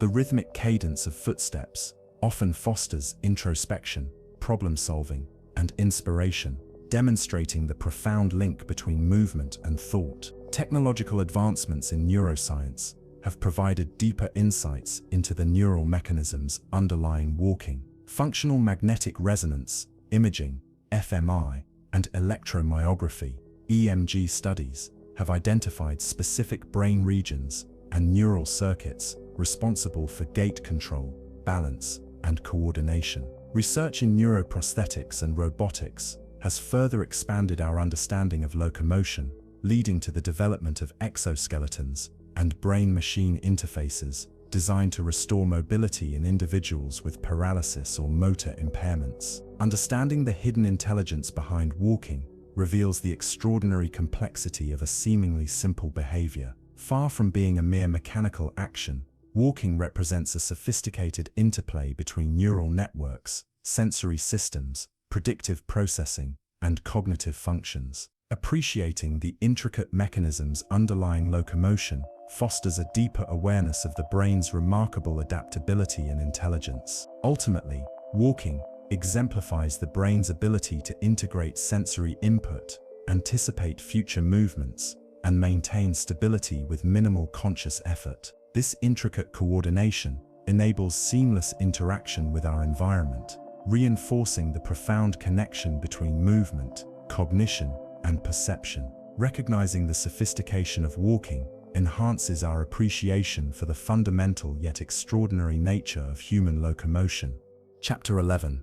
The brain's emergency plans.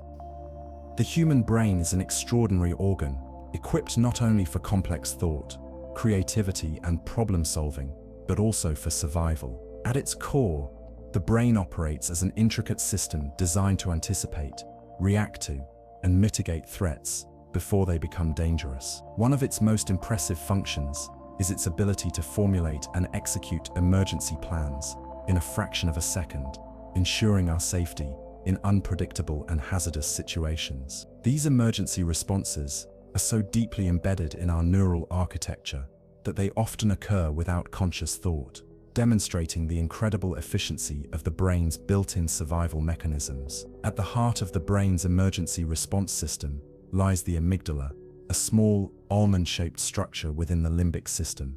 The amygdala serves as an emotional and threat detection center, processing sensory information rapidly and determining whether a given stimulus poses a danger. If it detects a potential threat, it triggers an immediate response, bypassing slower cognitive processing routes in the cerebral cortex. This is why people react instinctively to sudden loud noises or unexpected movements before they fully comprehend what is happening. Consider the classic example of slipping on ice. The moment the body detects instability, an entire cascade of neural and physiological events unfolds within milliseconds. The cerebellum, responsible for balance and coordination, instantaneously adjusts muscle activity to prevent a fall. Simultaneously, the brainstem activates reflexive muscle contractions, shifting weight distribution in an attempt to regain stability.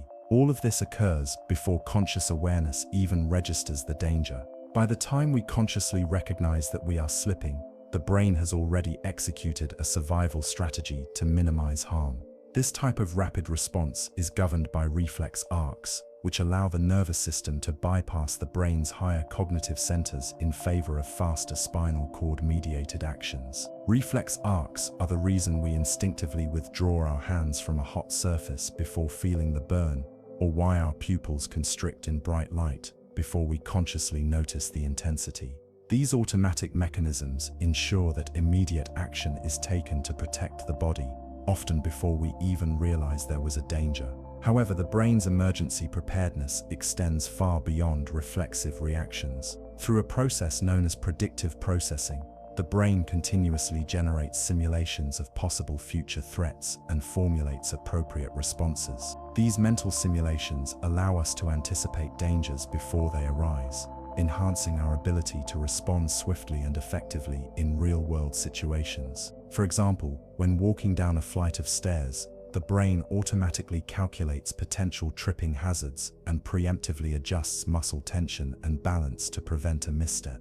A critical component of the brain's emergency system is the autonomic nervous system, which governs involuntary physiological responses. This system consists of two primary branches: the sympathetic nervous system, SNS, and the parasympathetic nervous system, PNS. The SNS is responsible for the classic fight or flight response, which activates when the brain perceives a threat. This response triggers the release of stress hormones like adrenaline and cortisol, increasing heart rate, redirecting blood flow to muscles, and heightening sensory perception. Conversely, the PNS promotes the rest and digest state, helping the body return to equilibrium once the danger has passed. One fascinating aspect of the brain's emergency plans is how experience and learning influence these automatic responses. The prefrontal cortex, involved in decision-making and reasoning, plays a role in shaping our reactions to danger based on past experiences. If someone has encountered a similar threat before, their brain will recognize familiar patterns and adjust the response accordingly. This is why firefighters, soldiers, and athletes undergo rigorous training to condition their brains and bodies to respond effectively under pressure.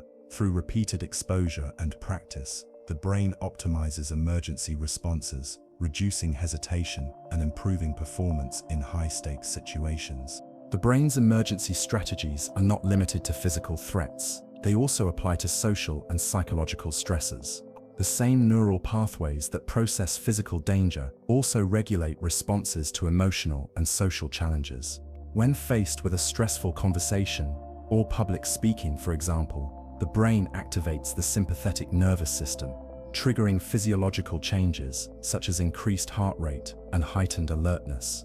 These responses, though originally designed for survival in physical danger, have adapted to help us navigate modern social complexities. Additionally, the brain's emergency responses can sometimes misfire, leading to anxiety disorders and phobias. In cases of chronic stress or trauma, the amygdala becomes hyperactive, overestimating threats and triggering excessive fear responses. This can result in heightened vigilance, exaggerated startle reflexes, and even panic attacks. Understanding how the brain processes and reacts to threats has led to the development of therapeutic interventions such as cognitive behavioral therapy, CBT, designed to retrain the brain's response to perceived dangers and reduce excessive fear reactions. One remarkable aspect of the brain's emergency system is its ability to override instinctual responses when necessary. While reflexes and automatic responses provide critical protection, the prefrontal cortex can intervene in moments of high stress, allowing rational thought to take precedence over pure instinct. This cognitive override mechanism is particularly crucial in situations requiring calculated risk assessment, such as navigating a burning building or making split-second decisions in a medical emergency. Technological advances in neuroscience have allowed researchers to explore the brain's emergency preparedness in unprecedented detail. Functional magnetic resonance imaging, fMRI, and electroencephalography, EEG studies have mapped the neural networks involved in threat detection, reflexive responses, and predictive simulations. These insights have contributed to advancements in fields ranging from sports science to military training. enhancing our understanding of how to optimize human performance under extreme conditions. Philosophically, the study of the brain's emergency planning capabilities raises profound questions about free will and consciousness. If many of our reactions occur before we are consciously aware of them, to what extent do we control our own actions? How much of our behavior is dictated by automatic neural processes rather than deliberate decision-making?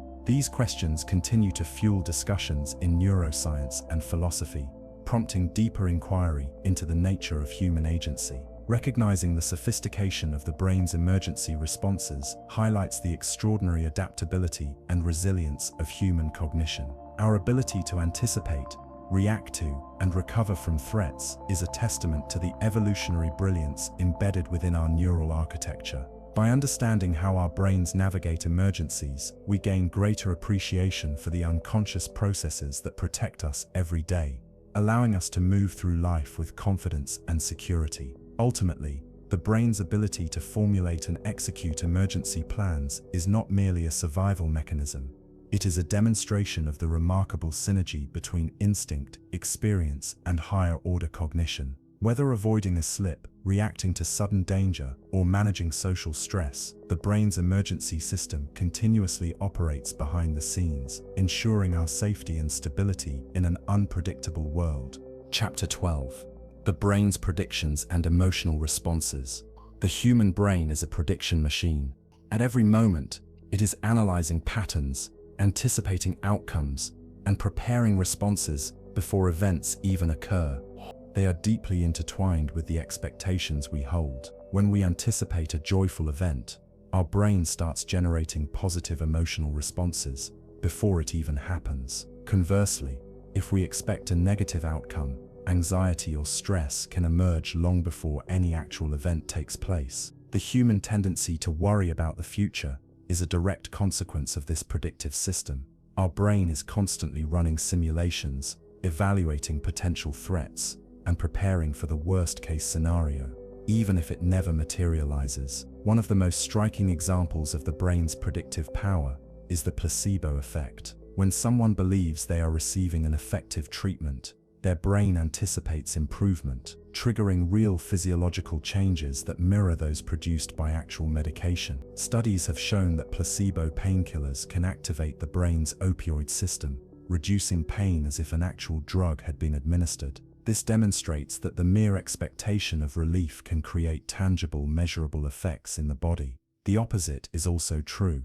When individuals expect negative outcomes, such as side effects or worsening symptoms, their brain and body react accordingly.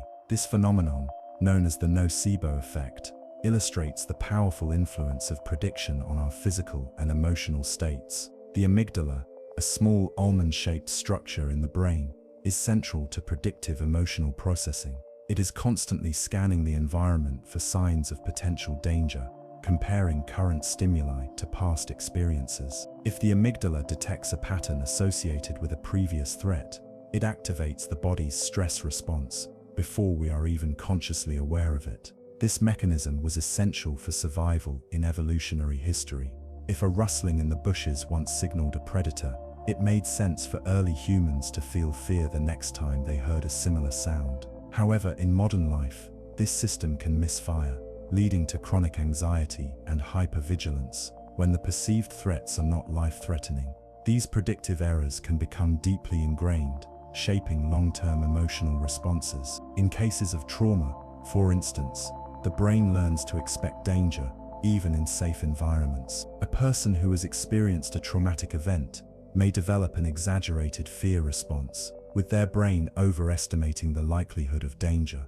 This is why individuals with post-traumatic stress disorder, PTSD, can feel extreme fear in response to seemingly harmless stimuli, because their predictive system has been rewired to anticipate threats where none exist. The brain is not locked into a single predictive model forever, though. Neuroplasticity allows us to update and refine our emotional expectations based on new experiences. Cognitive behavioral therapy, CBT, and exposure therapy work by gradually introducing corrective experiences, forcing the brain to adjust its predictions. Someone with social anxiety, for example, might avoid public speaking because they anticipate embarrassment and rejection.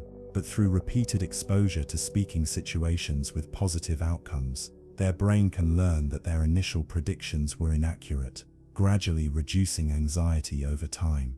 The same predictive mechanisms that shape our emotions also play a role in our social interactions.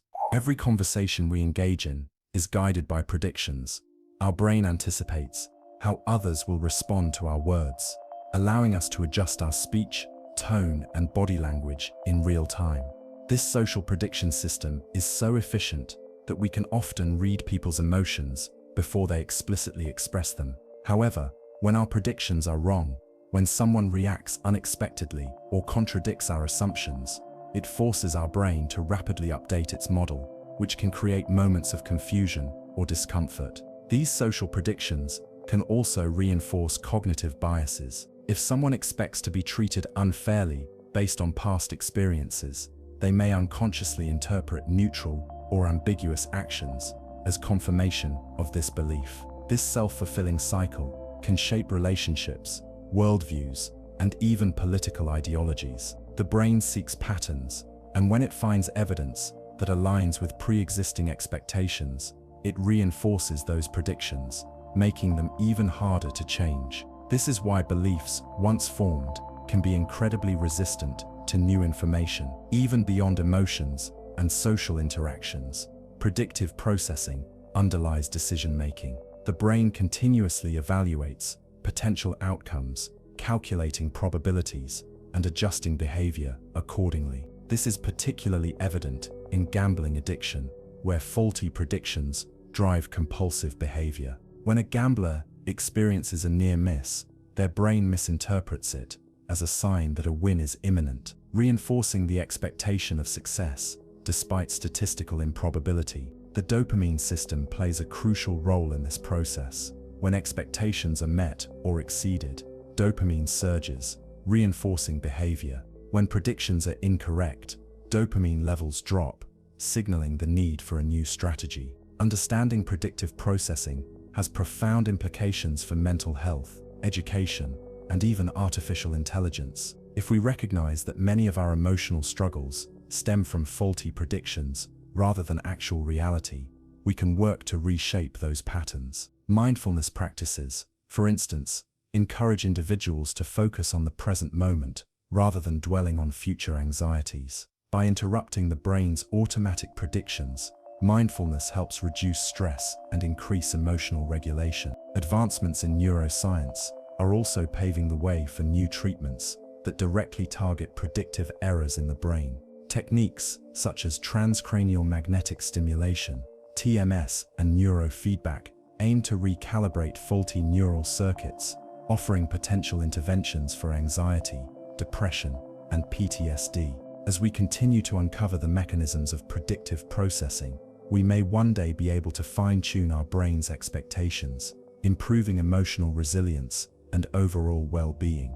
The idea that our reality is built on predictions challenges the traditional notion of free will. If our thoughts, emotions, and decisions are shaped by subconscious forecasts, how much agency do we truly have? Are we merely following a script written by our past experiences and neural computations? While this question remains open to debate, what is clear is that understanding the brain's predictive nature allows us to take greater control over our lives. By recognizing when our expectations are shaping our reactions, we can challenge distorted predictions, reframe our experiences, and cultivate healthier emotional responses. The brain's predictive power is what makes human intelligence so remarkable. It allows us to anticipate, adapt, and thrive in an uncertain world. But it also means that much of what we perceive is not reality itself, but our brain's best guess at what reality should be. This realization does not diminish the richness of our experience, it enhances it. It reminds us that while we may not always control the first draft of our thoughts and emotions, we have the ability to edit, refine, and rewrite them. And in that act of self-awareness, we find the closest thing to true free will. Chapter 13. The illusion of free will and the brain's decision-making. Every day, we make countless decisions: what to eat, what to wear, what words to say in a conversation. Some choices feel instinctual, others deliberate. We like to believe we are in control, that we consciously weigh our options and decide our fate based on logic, emotion, or personal preference. But what if that is just an illusion? What if every decision we make is already determined before we are even aware of it? Neuroscientists have uncovered surprising evidence suggesting that free will, as we experience it, may be nothing more than a carefully orchestrated illusion created by the brain. This unsettling notion challenges fundamental ideas about personal agency, self-determination, and what it truly means to make a choice. The foundation of this idea lies in the way the brain processes information. Before we make a conscious decision, our neurons are already hard at work, evaluating options and predicting outcomes. Studies using functional MRI and electroencephalography, EEG, have demonstrated that the brain exhibits neural activity associated with a decision before an individual becomes aware of making it. In Benjamin Libet's famous experiment, participants were asked to move their hand whenever they felt like it, while researchers monitored their brain activity. The startling discovery was that brain signals indicating the upcoming movement appeared milliseconds before participants reported making a conscious decision. This implies that by the time we think we are choosing to act, our brains have already set the process in motion. This discovery raises profound questions. If our brain determines our actions before we consciously decide, where does free will fit into the picture?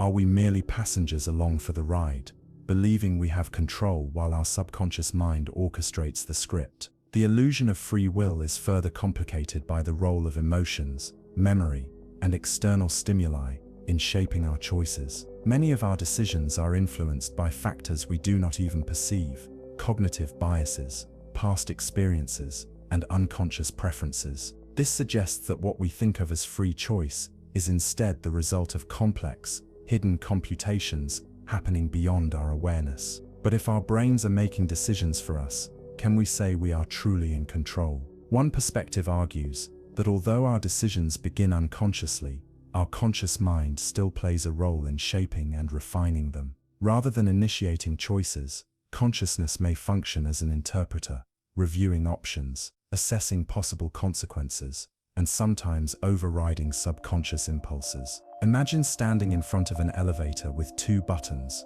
one for up and one for down.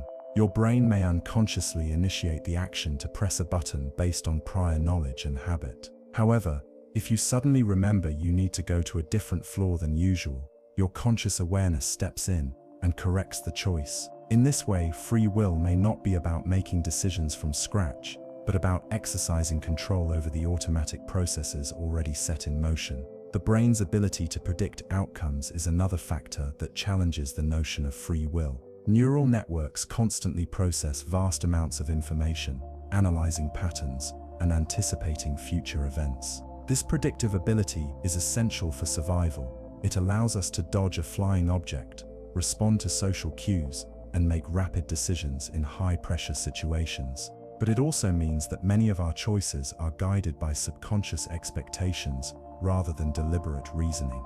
When you reach for your coffee cup without looking, it is not because you consciously decided to do so at that moment. Instead, your brain predicted where the cup was based on memory, coordinated your motor system, and executed the action seamlessly, all before you became aware of it. The same principle applies to more complex decisions, where our brains generate potential scenarios and nudge us toward the option that aligns with previous experiences and expectations. The idea that free will is an illusion does not necessarily mean we have no control over our lives. Instead, it suggests that control operates differently than we traditionally assume. Rather than making decisions from nothing, we are constantly filtering, evaluating, and modifying impulses generated by the brain's predictive systems. This aligns with the concept of compatibilism, a philosophical perspective that reconciles free will with determinism. In this view, even if our actions are influenced by prior causes,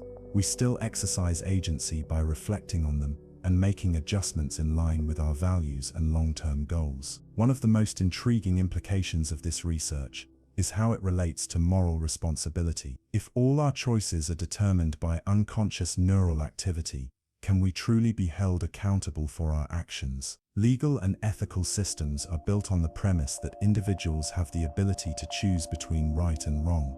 But if free will is a carefully constructed illusion, should society reconsider how it assigns blame and punishment? Some neuroscientists argue that understanding the brain's role in decision-making could lead to more compassionate and rehabilitative approaches to justice. Instead of focusing solely on retribution, legal systems might prioritize interventions that reshape neural patterns, such as cognitive behavioral therapy or neuromodulation techniques that alter brain activity linked to impulsive or antisocial behavior.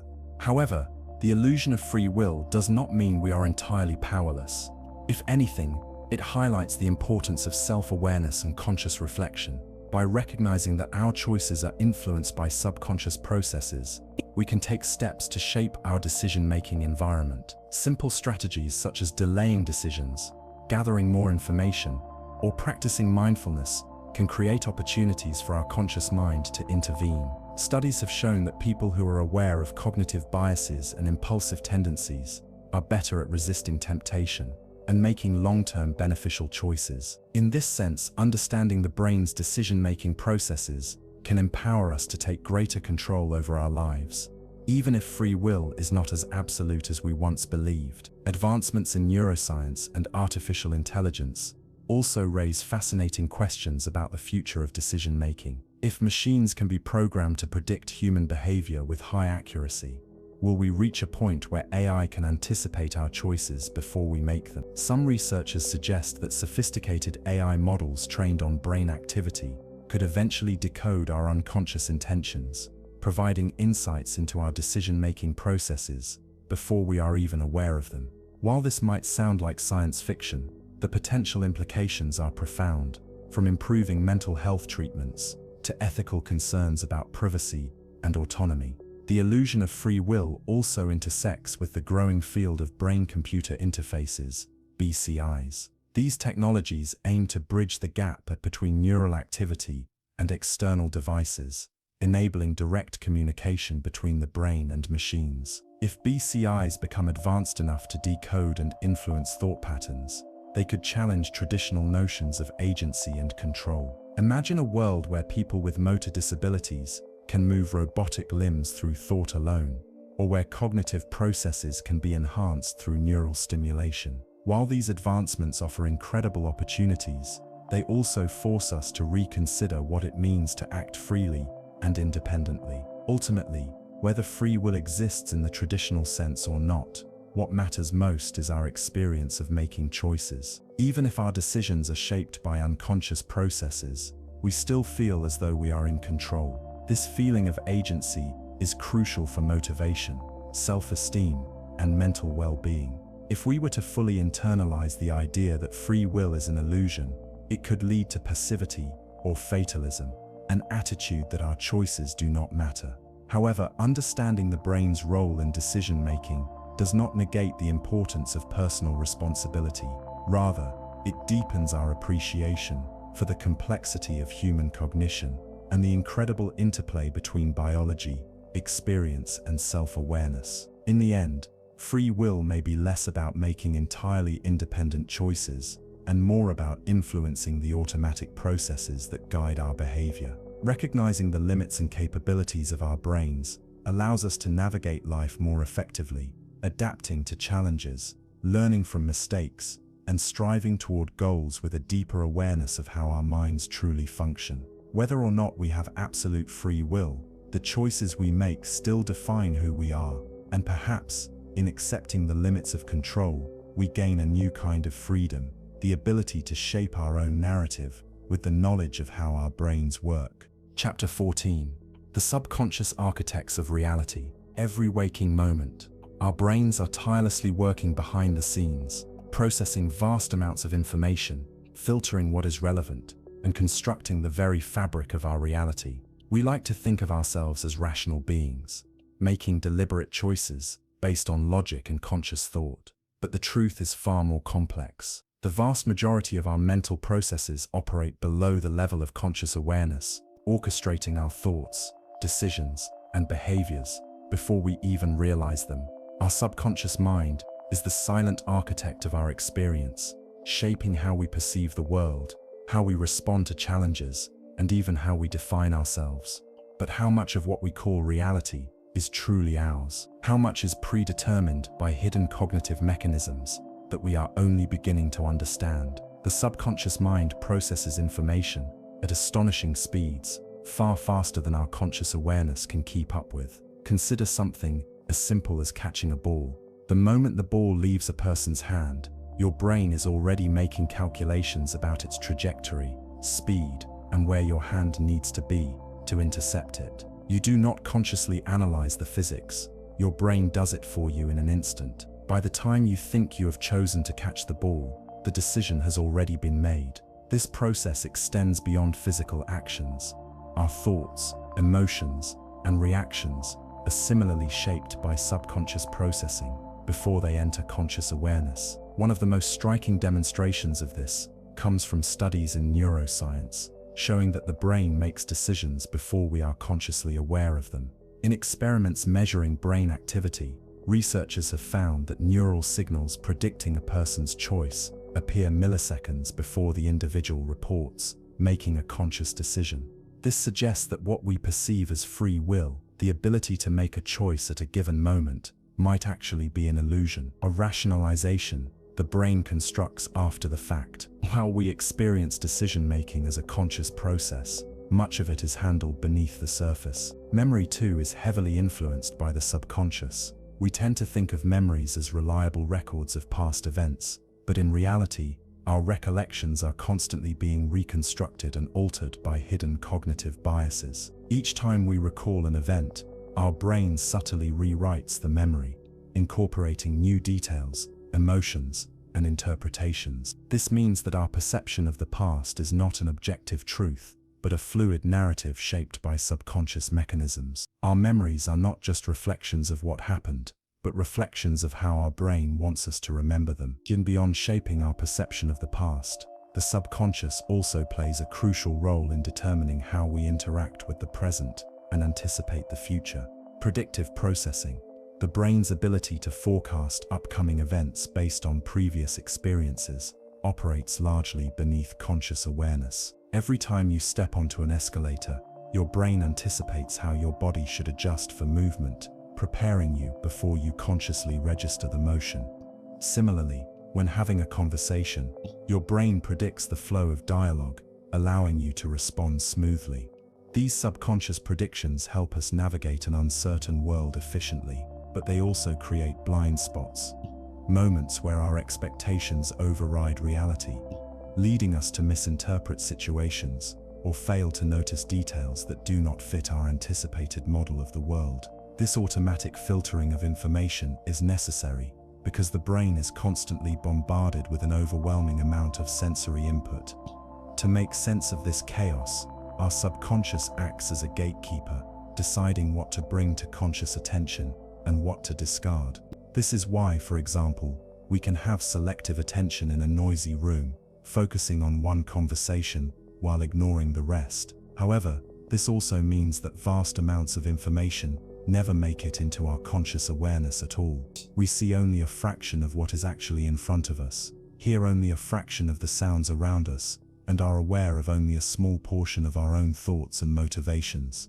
The implications of this are profound. If much of our experience is shaped by subconscious processes that we do not control, how much of our reality is truly ours? This question becomes even more complex when considering the role of emotions. Studies have shown that our feelings often arise before we consciously recognize them, influencing our behavior and perceptions in ways we might not realize. A person walking down a dark alley might feel a sense of unease before they identify any specific reason for it. Their brain has already picked up on subtle cues, unusual shadows, a lack of sound, or past experiences with similar environments, and has signaled the body to be alert. The conscious mind merely rationalizes this unease after the fact, finding reasons to justify a feeling that has already been set in motion. This interplay between subconscious processing and conscious experience is also evident in creativity and problem solving. Many of our best ideas come to us, not when we are actively trying to think through a problem, but when we allow our minds to wander while taking a shower, going for a walk, or just before falling asleep. This phenomenon occurs because the subconscious mind continues working on problems, even when the conscious mind is focused elsewhere.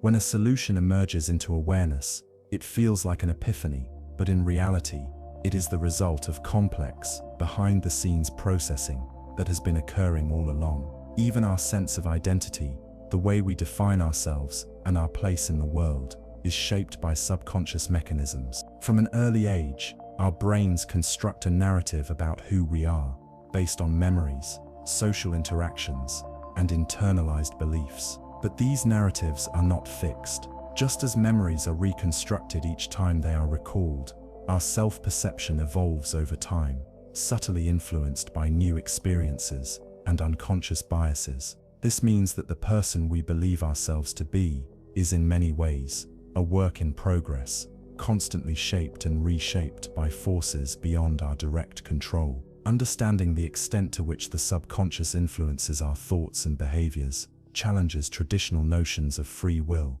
and self-determination. If our decisions are largely made before we are aware of them, if our memories are constantly being rewritten, and if our perceptions are filtered through subconscious biases, what does it mean to truly be in control? This question has sparked intense debate among neuroscientists, psychologists, and philosophers, leading to new explorations of human agency and consciousness. One possible way to navigate this reality is to cultivate greater self-awareness. While we may not have direct access to all subconscious processes, we can observe patterns in our thoughts, recognize emotional triggers, and develop strategies to counteract cognitive biases. Practices such as mindfulness and meditation encourage individuals to step back from automatic reactions and engage with the present moment more consciously.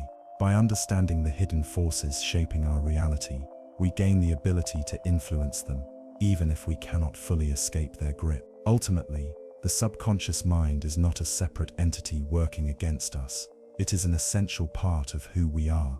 It allows us to function efficiently, to learn, to adapt, and to navigate an ever-changing world. Rather than viewing our subconscious as an invisible force beyond our control, we can embrace it as a powerful ally, one that, when understood and harnessed, can enhance our decision-making, creativity, and overall awareness. The hidden architects of reality do not operate in opposition to our conscious selves. They are, instead, the foundation upon which everything we experience is built. Chapter 15. The fragile nature of reality and the limits of perception. Reality, as we experience it, feels absolute. We walk through the world with the confidence that what we see, hear, and feel represents an objective truth. But this certainty is an illusion. Our brains do not passively receive the world, they construct it, shaping raw sensory data into a coherent experience. What we perceive is not reality itself, but a carefully curated version of it, designed to be functional rather than complete. And sometimes this system fails. Sometimes the constructed world cracks, revealing just how fragile and malleable our experience of reality truly is. The most striking example of this is sensory illusions, moments when the brain's predictions and the external world do not align. Optical illusions, for instance, occur because the brain is making educated guesses about perspective, light, and depth. The famous Muller-Lyer illusion, where two identical lines appear to be of different lengths due to arrow-like end markings, reveals that our perception of space is not purely objective, but influenced by subconscious rules developed through experience. The same applies to auditory illusions, where background noise can be misinterpreted as speech, and even tactile illusions, where a simple arrangement of stimuli can create the sensation of a phantom limb or an extra finger. These illusions are not just quirks of perception, they reveal fundamental truths about how the brain constructs reality. Our experience of the world is not a direct translation of external stimuli, but a simulation based on assumptions and best guesses. This is why eyewitness testimony is notoriously unreliable. Two people can witness the same event, yet recall entirely different versions of it, each filtered through the biases, memories, and expectations that shape their reality. Even something as basic as color is not an inherent property of objects, but a creation of the brain. The infamous dress illusion, where some people see a garment as white and gold, while others see it as black and blue, demonstrates that even fundamental aspects of vision are up for interpretation. This flexibility in perception is generally beneficial. It allows us to navigate a complex world efficiently, filling in gaps in sensory information and smoothing over inconsistencies. But it also means that our reality is highly susceptible to manipulation. Cognitive biases, deep-seated tendencies that shape how we interpret information, can distort our perception, leading us to see patterns that do not exist or believe in false memories. The confirmation bias, for example, causes people to selectively notice information that supports their pre-existing beliefs while ignoring contradictory evidence. This can have profound consequences, from political divisions to the spread of misinformation. Our reality is further shaped by social influence. The Asch conformity experiments showed that people will often adjust their perceptions to align with the majority, even when the group is objectively wrong. This suggests that reality is not only constructed individually, but reinforced collectively. What we consider to be true is often a product of consensus rather than objective observation. This is why entire societies can fall into shared delusions, whether in the form of historical misconceptions, mass hysteria, or widespread belief in conspiracy theories. Beyond illusions and biases, our perception of reality is constrained by biological limitations. The human eye can only detect a narrow slice of the electromagnetic spectrum. We see visible light, but we are blind to the vast expanse of infrared, ultraviolet, X-rays, and radio waves that permeate the universe. Other animals experience vastly different realities. Bees can see ultraviolet patterns on flowers that are invisible to us, while snakes detect infrared radiation, allowing them to perceive heat signatures in total darkness. If reality were truly objective, it would appear the same to all creatures. But since different species experience different slices of the world, it is clear that reality is not a fixed entity. It is a subjective construction dictated by sensory apparatus. This raises an unsettling question. If our senses only reveal a fraction of reality, what else are we missing?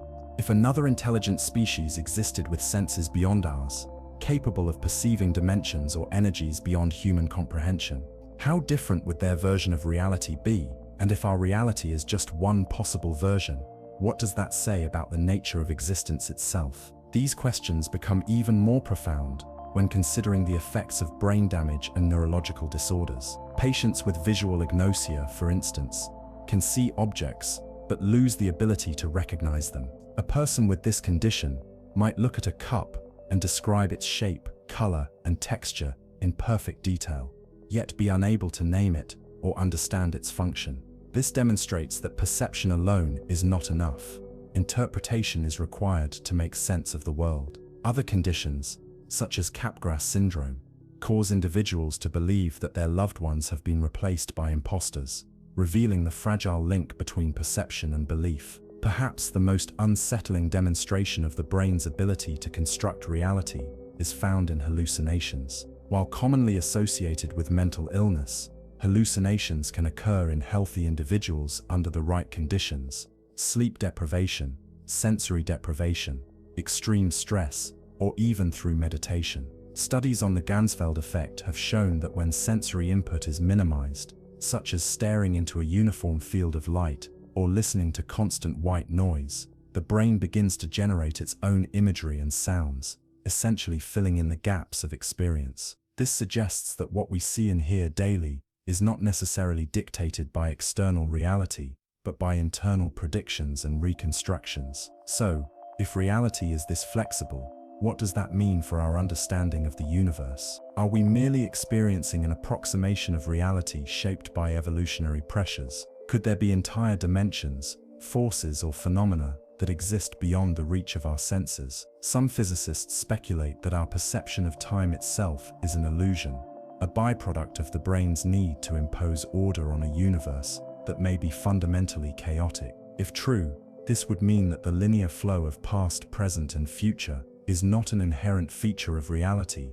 but a cognitive construct designed to make existence more manageable. Understanding the fragile nature of reality does not mean that nothing is real or that we cannot trust our experiences. Rather, it means that we should approach our perceptions with humility, recognizing that what we take for granted as objective truth is in many ways a personal and collective interpretation. This awareness can make us more skeptical of our assumptions, more open to alternative perspectives, and more appreciative of the sheer complexity of human consciousness. As we move closer to the final chapters of this exploration, we must ask ourselves, if our perception of reality is this flexible, then what defines who we are?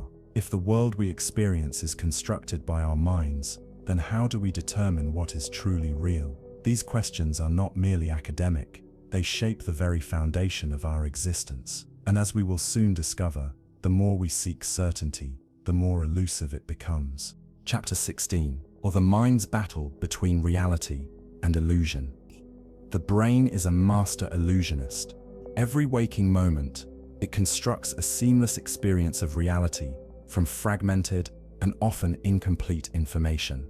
It fills gaps, makes assumptions, and filters vast amounts of data to create a world that feels coherent, stable, and predictable. Yet, this reality is not a perfect reflection of the external world. It is a carefully curated version shaped by evolution, biology, and cognitive biases. And sometimes, the systems that help us function efficiently also deceive us, making it difficult to separate truth from illusion. One of the brain's most profound illusions is its sense of certainty. We navigate the world with the confidence that what we see, hear, and believe is accurate.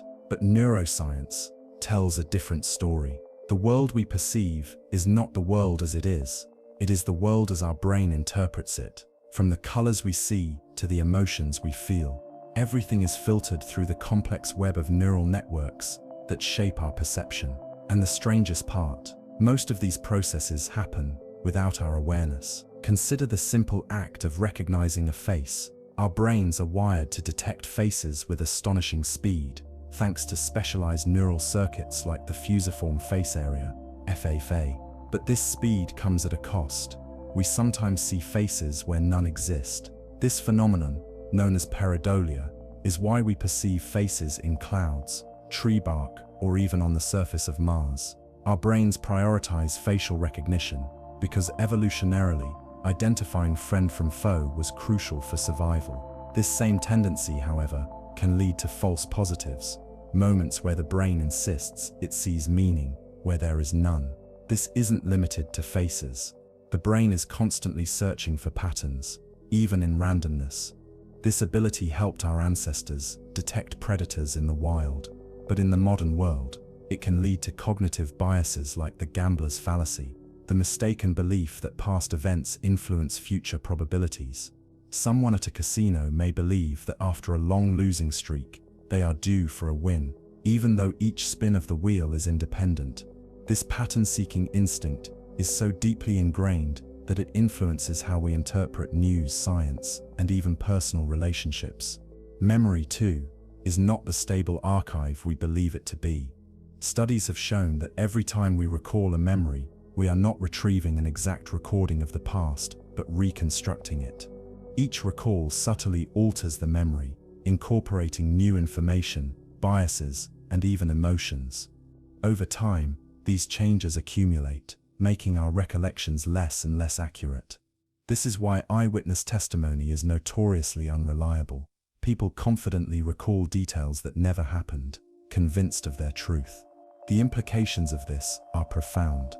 If our memories are malleable and our perceptions are shaped by unconscious biases, how much of what we consider reality is truly objective?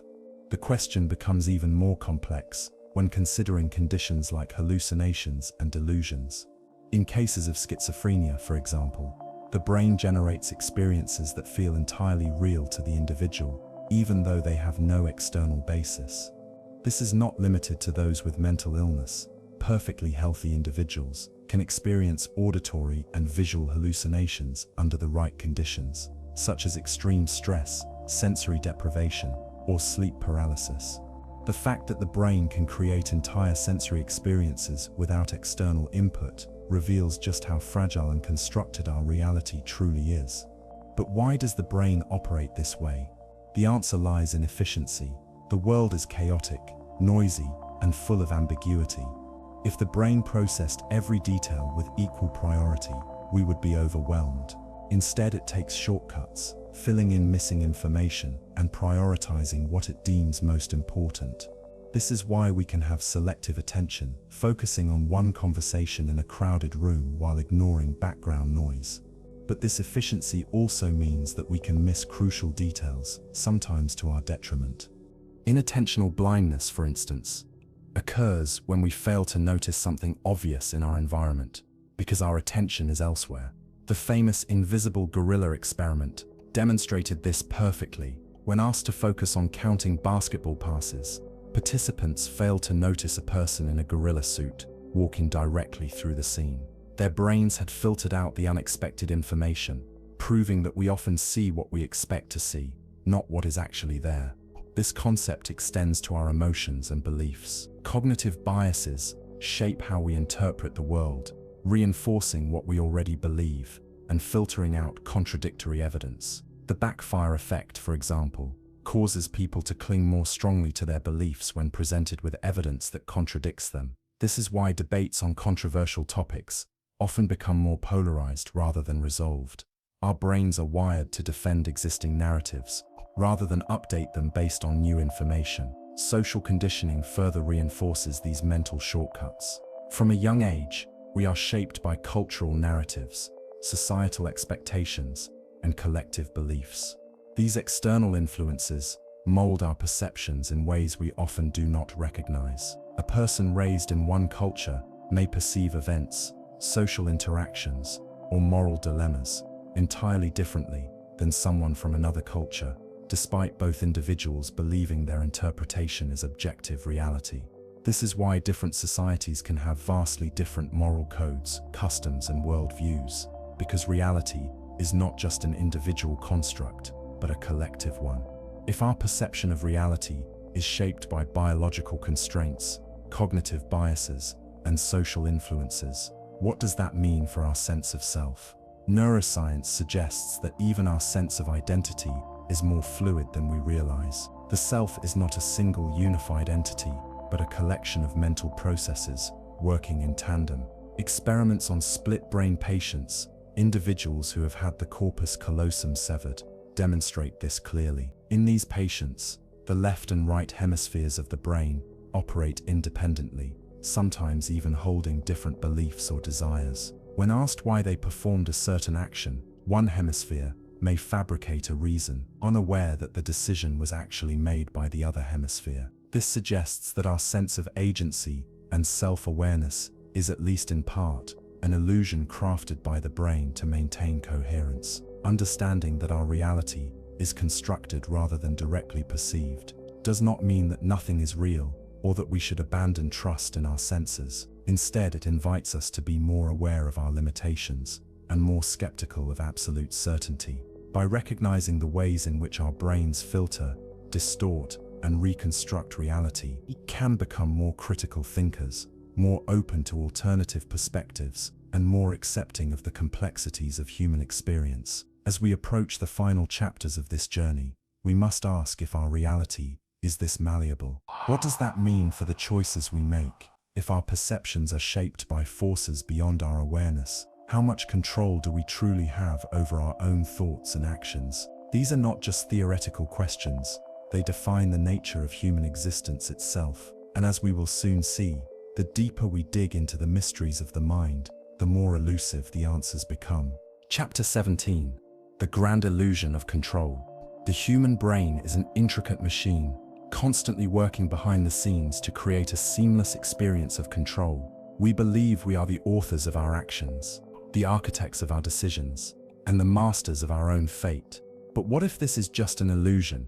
What if control, as we perceive it, is simply the mind's way of making sense of decisions already made by unconscious processes? The latest findings in neuroscience suggest that much of what we call free will is not a deliberate act of choosing, but a post hoc rationalization for decisions that have already taken place in the depths of our brain.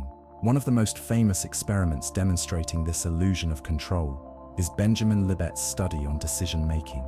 In his experiment, participants were asked to move their wrist whenever they felt like it. While monitoring their brain activity, Libet found that the brain's readiness potential, a neural signal indicating movement preparation, appeared several hundred milliseconds before the participants reported being aware of making the decision. This suggests that the action was initiated by the brain before the conscious mind believed it had made a choice. The implication: our decisions may originate in unconscious neural activity, with consciousness simply catching up and narrating a reason for them after the fact. This discovery leads to an uncomfortable question. If our brains make choices before we are aware of them, then how much agency do we really have? Are we simply passengers in a self-driving vehicle, watching events unfold while convincing ourselves that we are the ones steering? If the feeling of control is an illusion, then where do we draw the line between true decision-making and automatic responses? The illusion of control extends beyond decision-making. It permeates every aspect of our lives, shaping how we interact with the world and reinforcing our belief that we have more power than we actually do. Take, for instance, the concept of illusory superiority, the cognitive bias that leads most people to believe they are better than average in intelligence, driving ability, or morality. This illusion is not merely an error in judgment, but a fundamental mechanism that helps maintain confidence and motivation. If people saw themselves with perfect accuracy, stripped of comforting illusions, they might become paralyzed by self-doubt. Similarly, the illusion of cause and effect shapes our perception of control in unpredictable environments. Superstitions arise from this tendency, as the brain forms associations between unrelated events in an attempt to find patterns. Athletes may wear a lucky piece of clothing, gamblers might believe in winning streaks, and people may perform rituals before important events, not because these actions have a real impact, but because they reinforce the comforting belief that we can influence outcomes beyond our direct control. This is the brain's way of reducing uncertainty in a chaotic world, even if it means creating false patterns where none exist.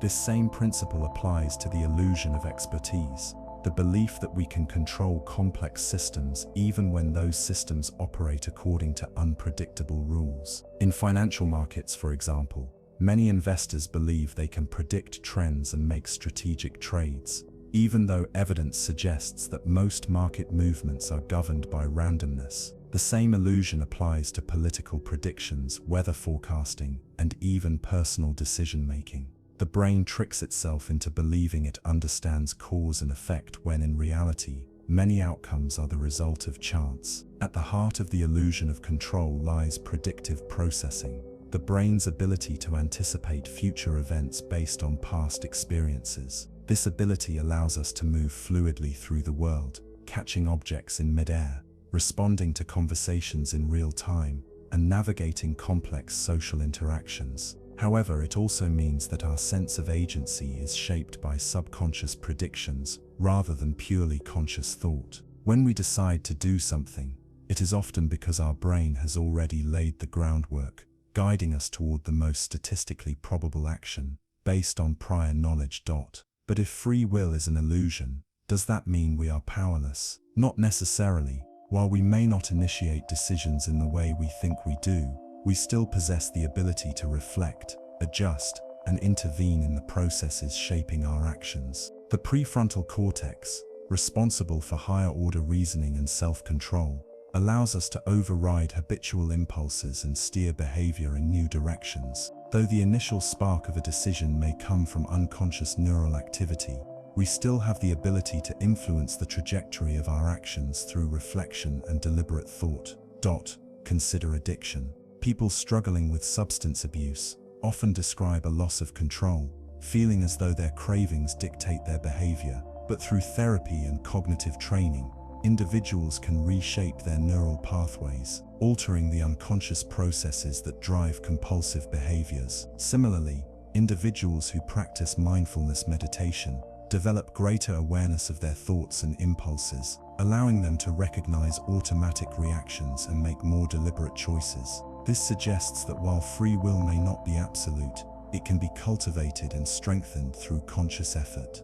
Another striking example comes from individuals who have experienced neurological damage or split brain surgery. In cases where the corpus callosum, the structure connecting the brain's two hemispheres, is severed, each hemisphere operates independently, sometimes forming contradictory beliefs and desires. In experiments with split brain patients, researchers found that one hemisphere could be given a command, such as stand up, while the other hemisphere, unaware of the instruction, would later confabulate an explanation, saying something like, "I was just feeling restless." This suggests that our conscious minds are narrating our actions, rather than truly initiating them. These findings challenge traditional notions of selfhood. If different parts of the brain can hold different beliefs or make different decisions, then who is truly in control? If a person's behavior can be dictated by neural processes outside their conscious awareness, then what does that say about the nature of personal identity? Are we truly singular beings,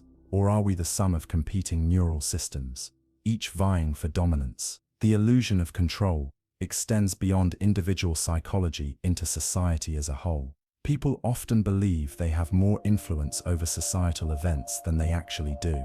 This is particularly evident in political and economic systems, where individuals may overestimate their ability to effect change. The locus of control theory suggests that people with an internal locus believe they are responsible for their own success, while those with an external locus believe outcomes are shaped by external forces. While some degree of control is real, much of what happens in life is dictated by factors beyond our reach. Economic shifts, geopolitical conflicts, technological advancements. Yet, the illusion of control persists, offering comfort in an unpredictable world. This raises profound ethical and philosophical questions. If our actions are shaped by unconscious neural processes, to what extent are we responsible for them? Legal systems operate under the assumption that individuals have agency and can be held accountable for their actions. But neuroscience complicates this picture, suggesting that many behaviors emerge from brain mechanisms beyond conscious control. Should punishment be retributive if people are acting on automatic neural drives? Or should justice systems shift toward rehabilitation, focusing on reshaping the brain's decision-making circuits, rather than simply punishing the individual? Ultimately, the illusion of control is not a flaw, it is a feature. It allows us to move through life with confidence, take responsibility for our actions, and strive for personal growth. Even if free will is more constrained than we like to believe, the ability to reflect, learn, and adapt is real. While our brains may make decisions before we are aware of them, our conscious minds still play a role in shaping the paths we take. Understanding the limits of control does not make us powerless.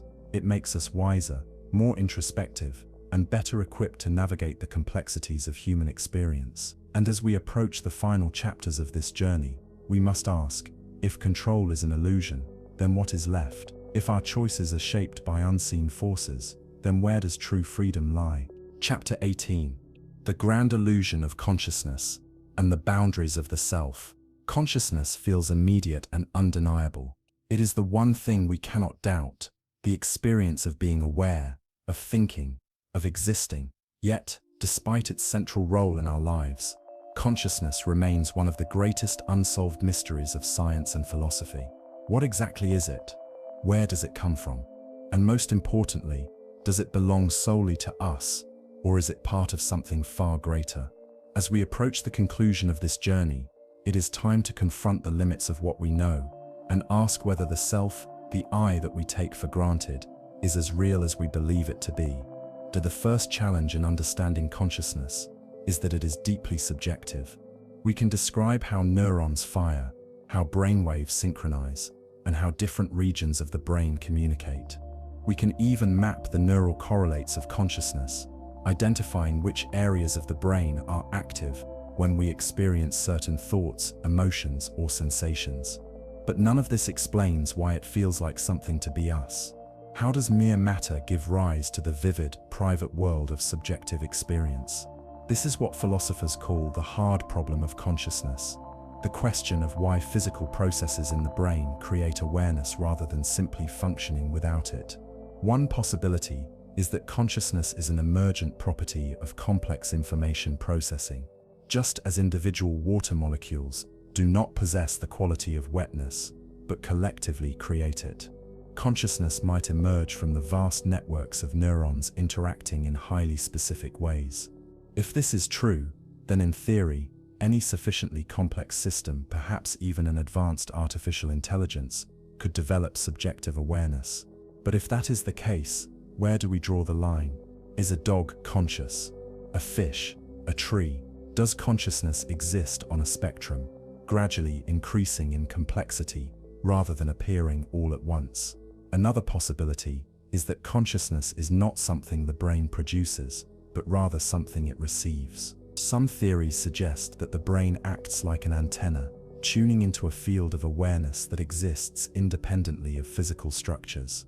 This idea, while speculative, aligns with certain interpretations of quantum mechanics, where reality itself appears to depend on the act of observation.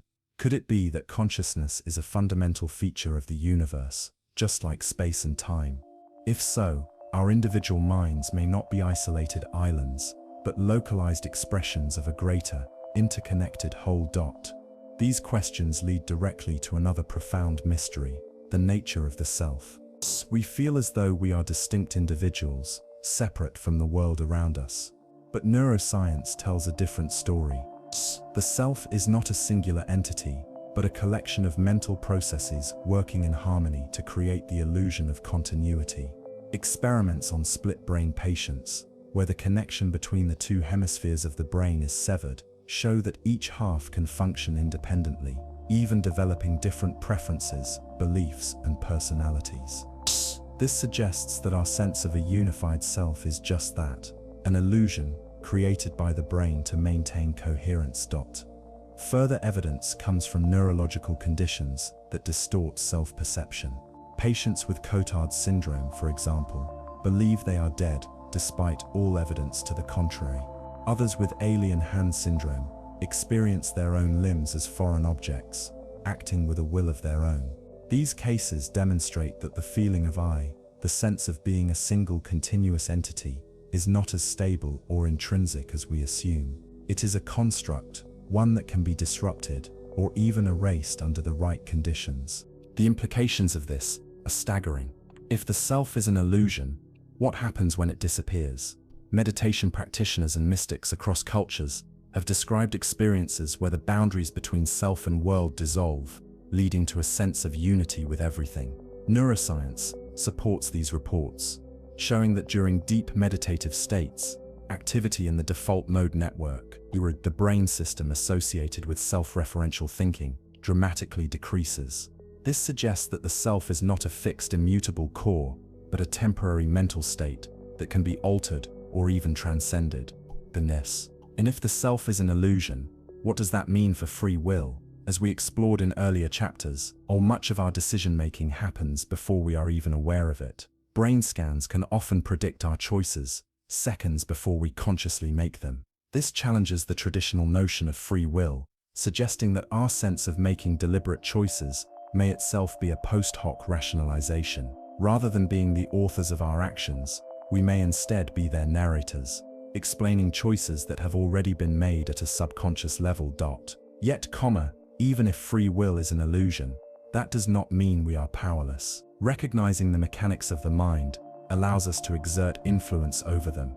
Through mindfulness, self-reflection, and deliberate practice, we can reshape our habits, reframe our perspectives, and guide our mental processes in directions more aligned with our values. We may not control every thought or impulse, but we can influence the conditions under which they arise, nudging ourselves toward growth and wisdom.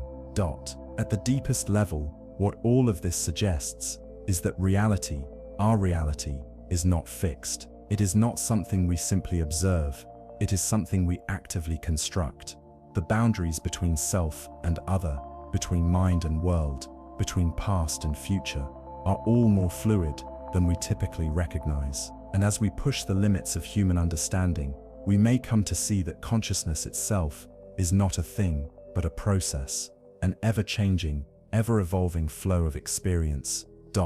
This realization does not diminish our existence. On the contrary, it makes it all the more extraordinary. To know that we are not just passive experiencers of the universe, but active participants in its unfolding, is a humbling and exhilarating thought. It means that, despite our limitations, we are part of something vast, intricate, and beautiful, a cosmic dance of perception and meaning, forever unfolding, forever expanding. As we approach the final chapter, we must ask ourselves, if everything we experience is a construction, if the self is not what it seems, if consciousness itself is a riddle without an answer, then what remains? What, if anything, is truly real? These are the questions that await us as we step into the last chapter of this journey.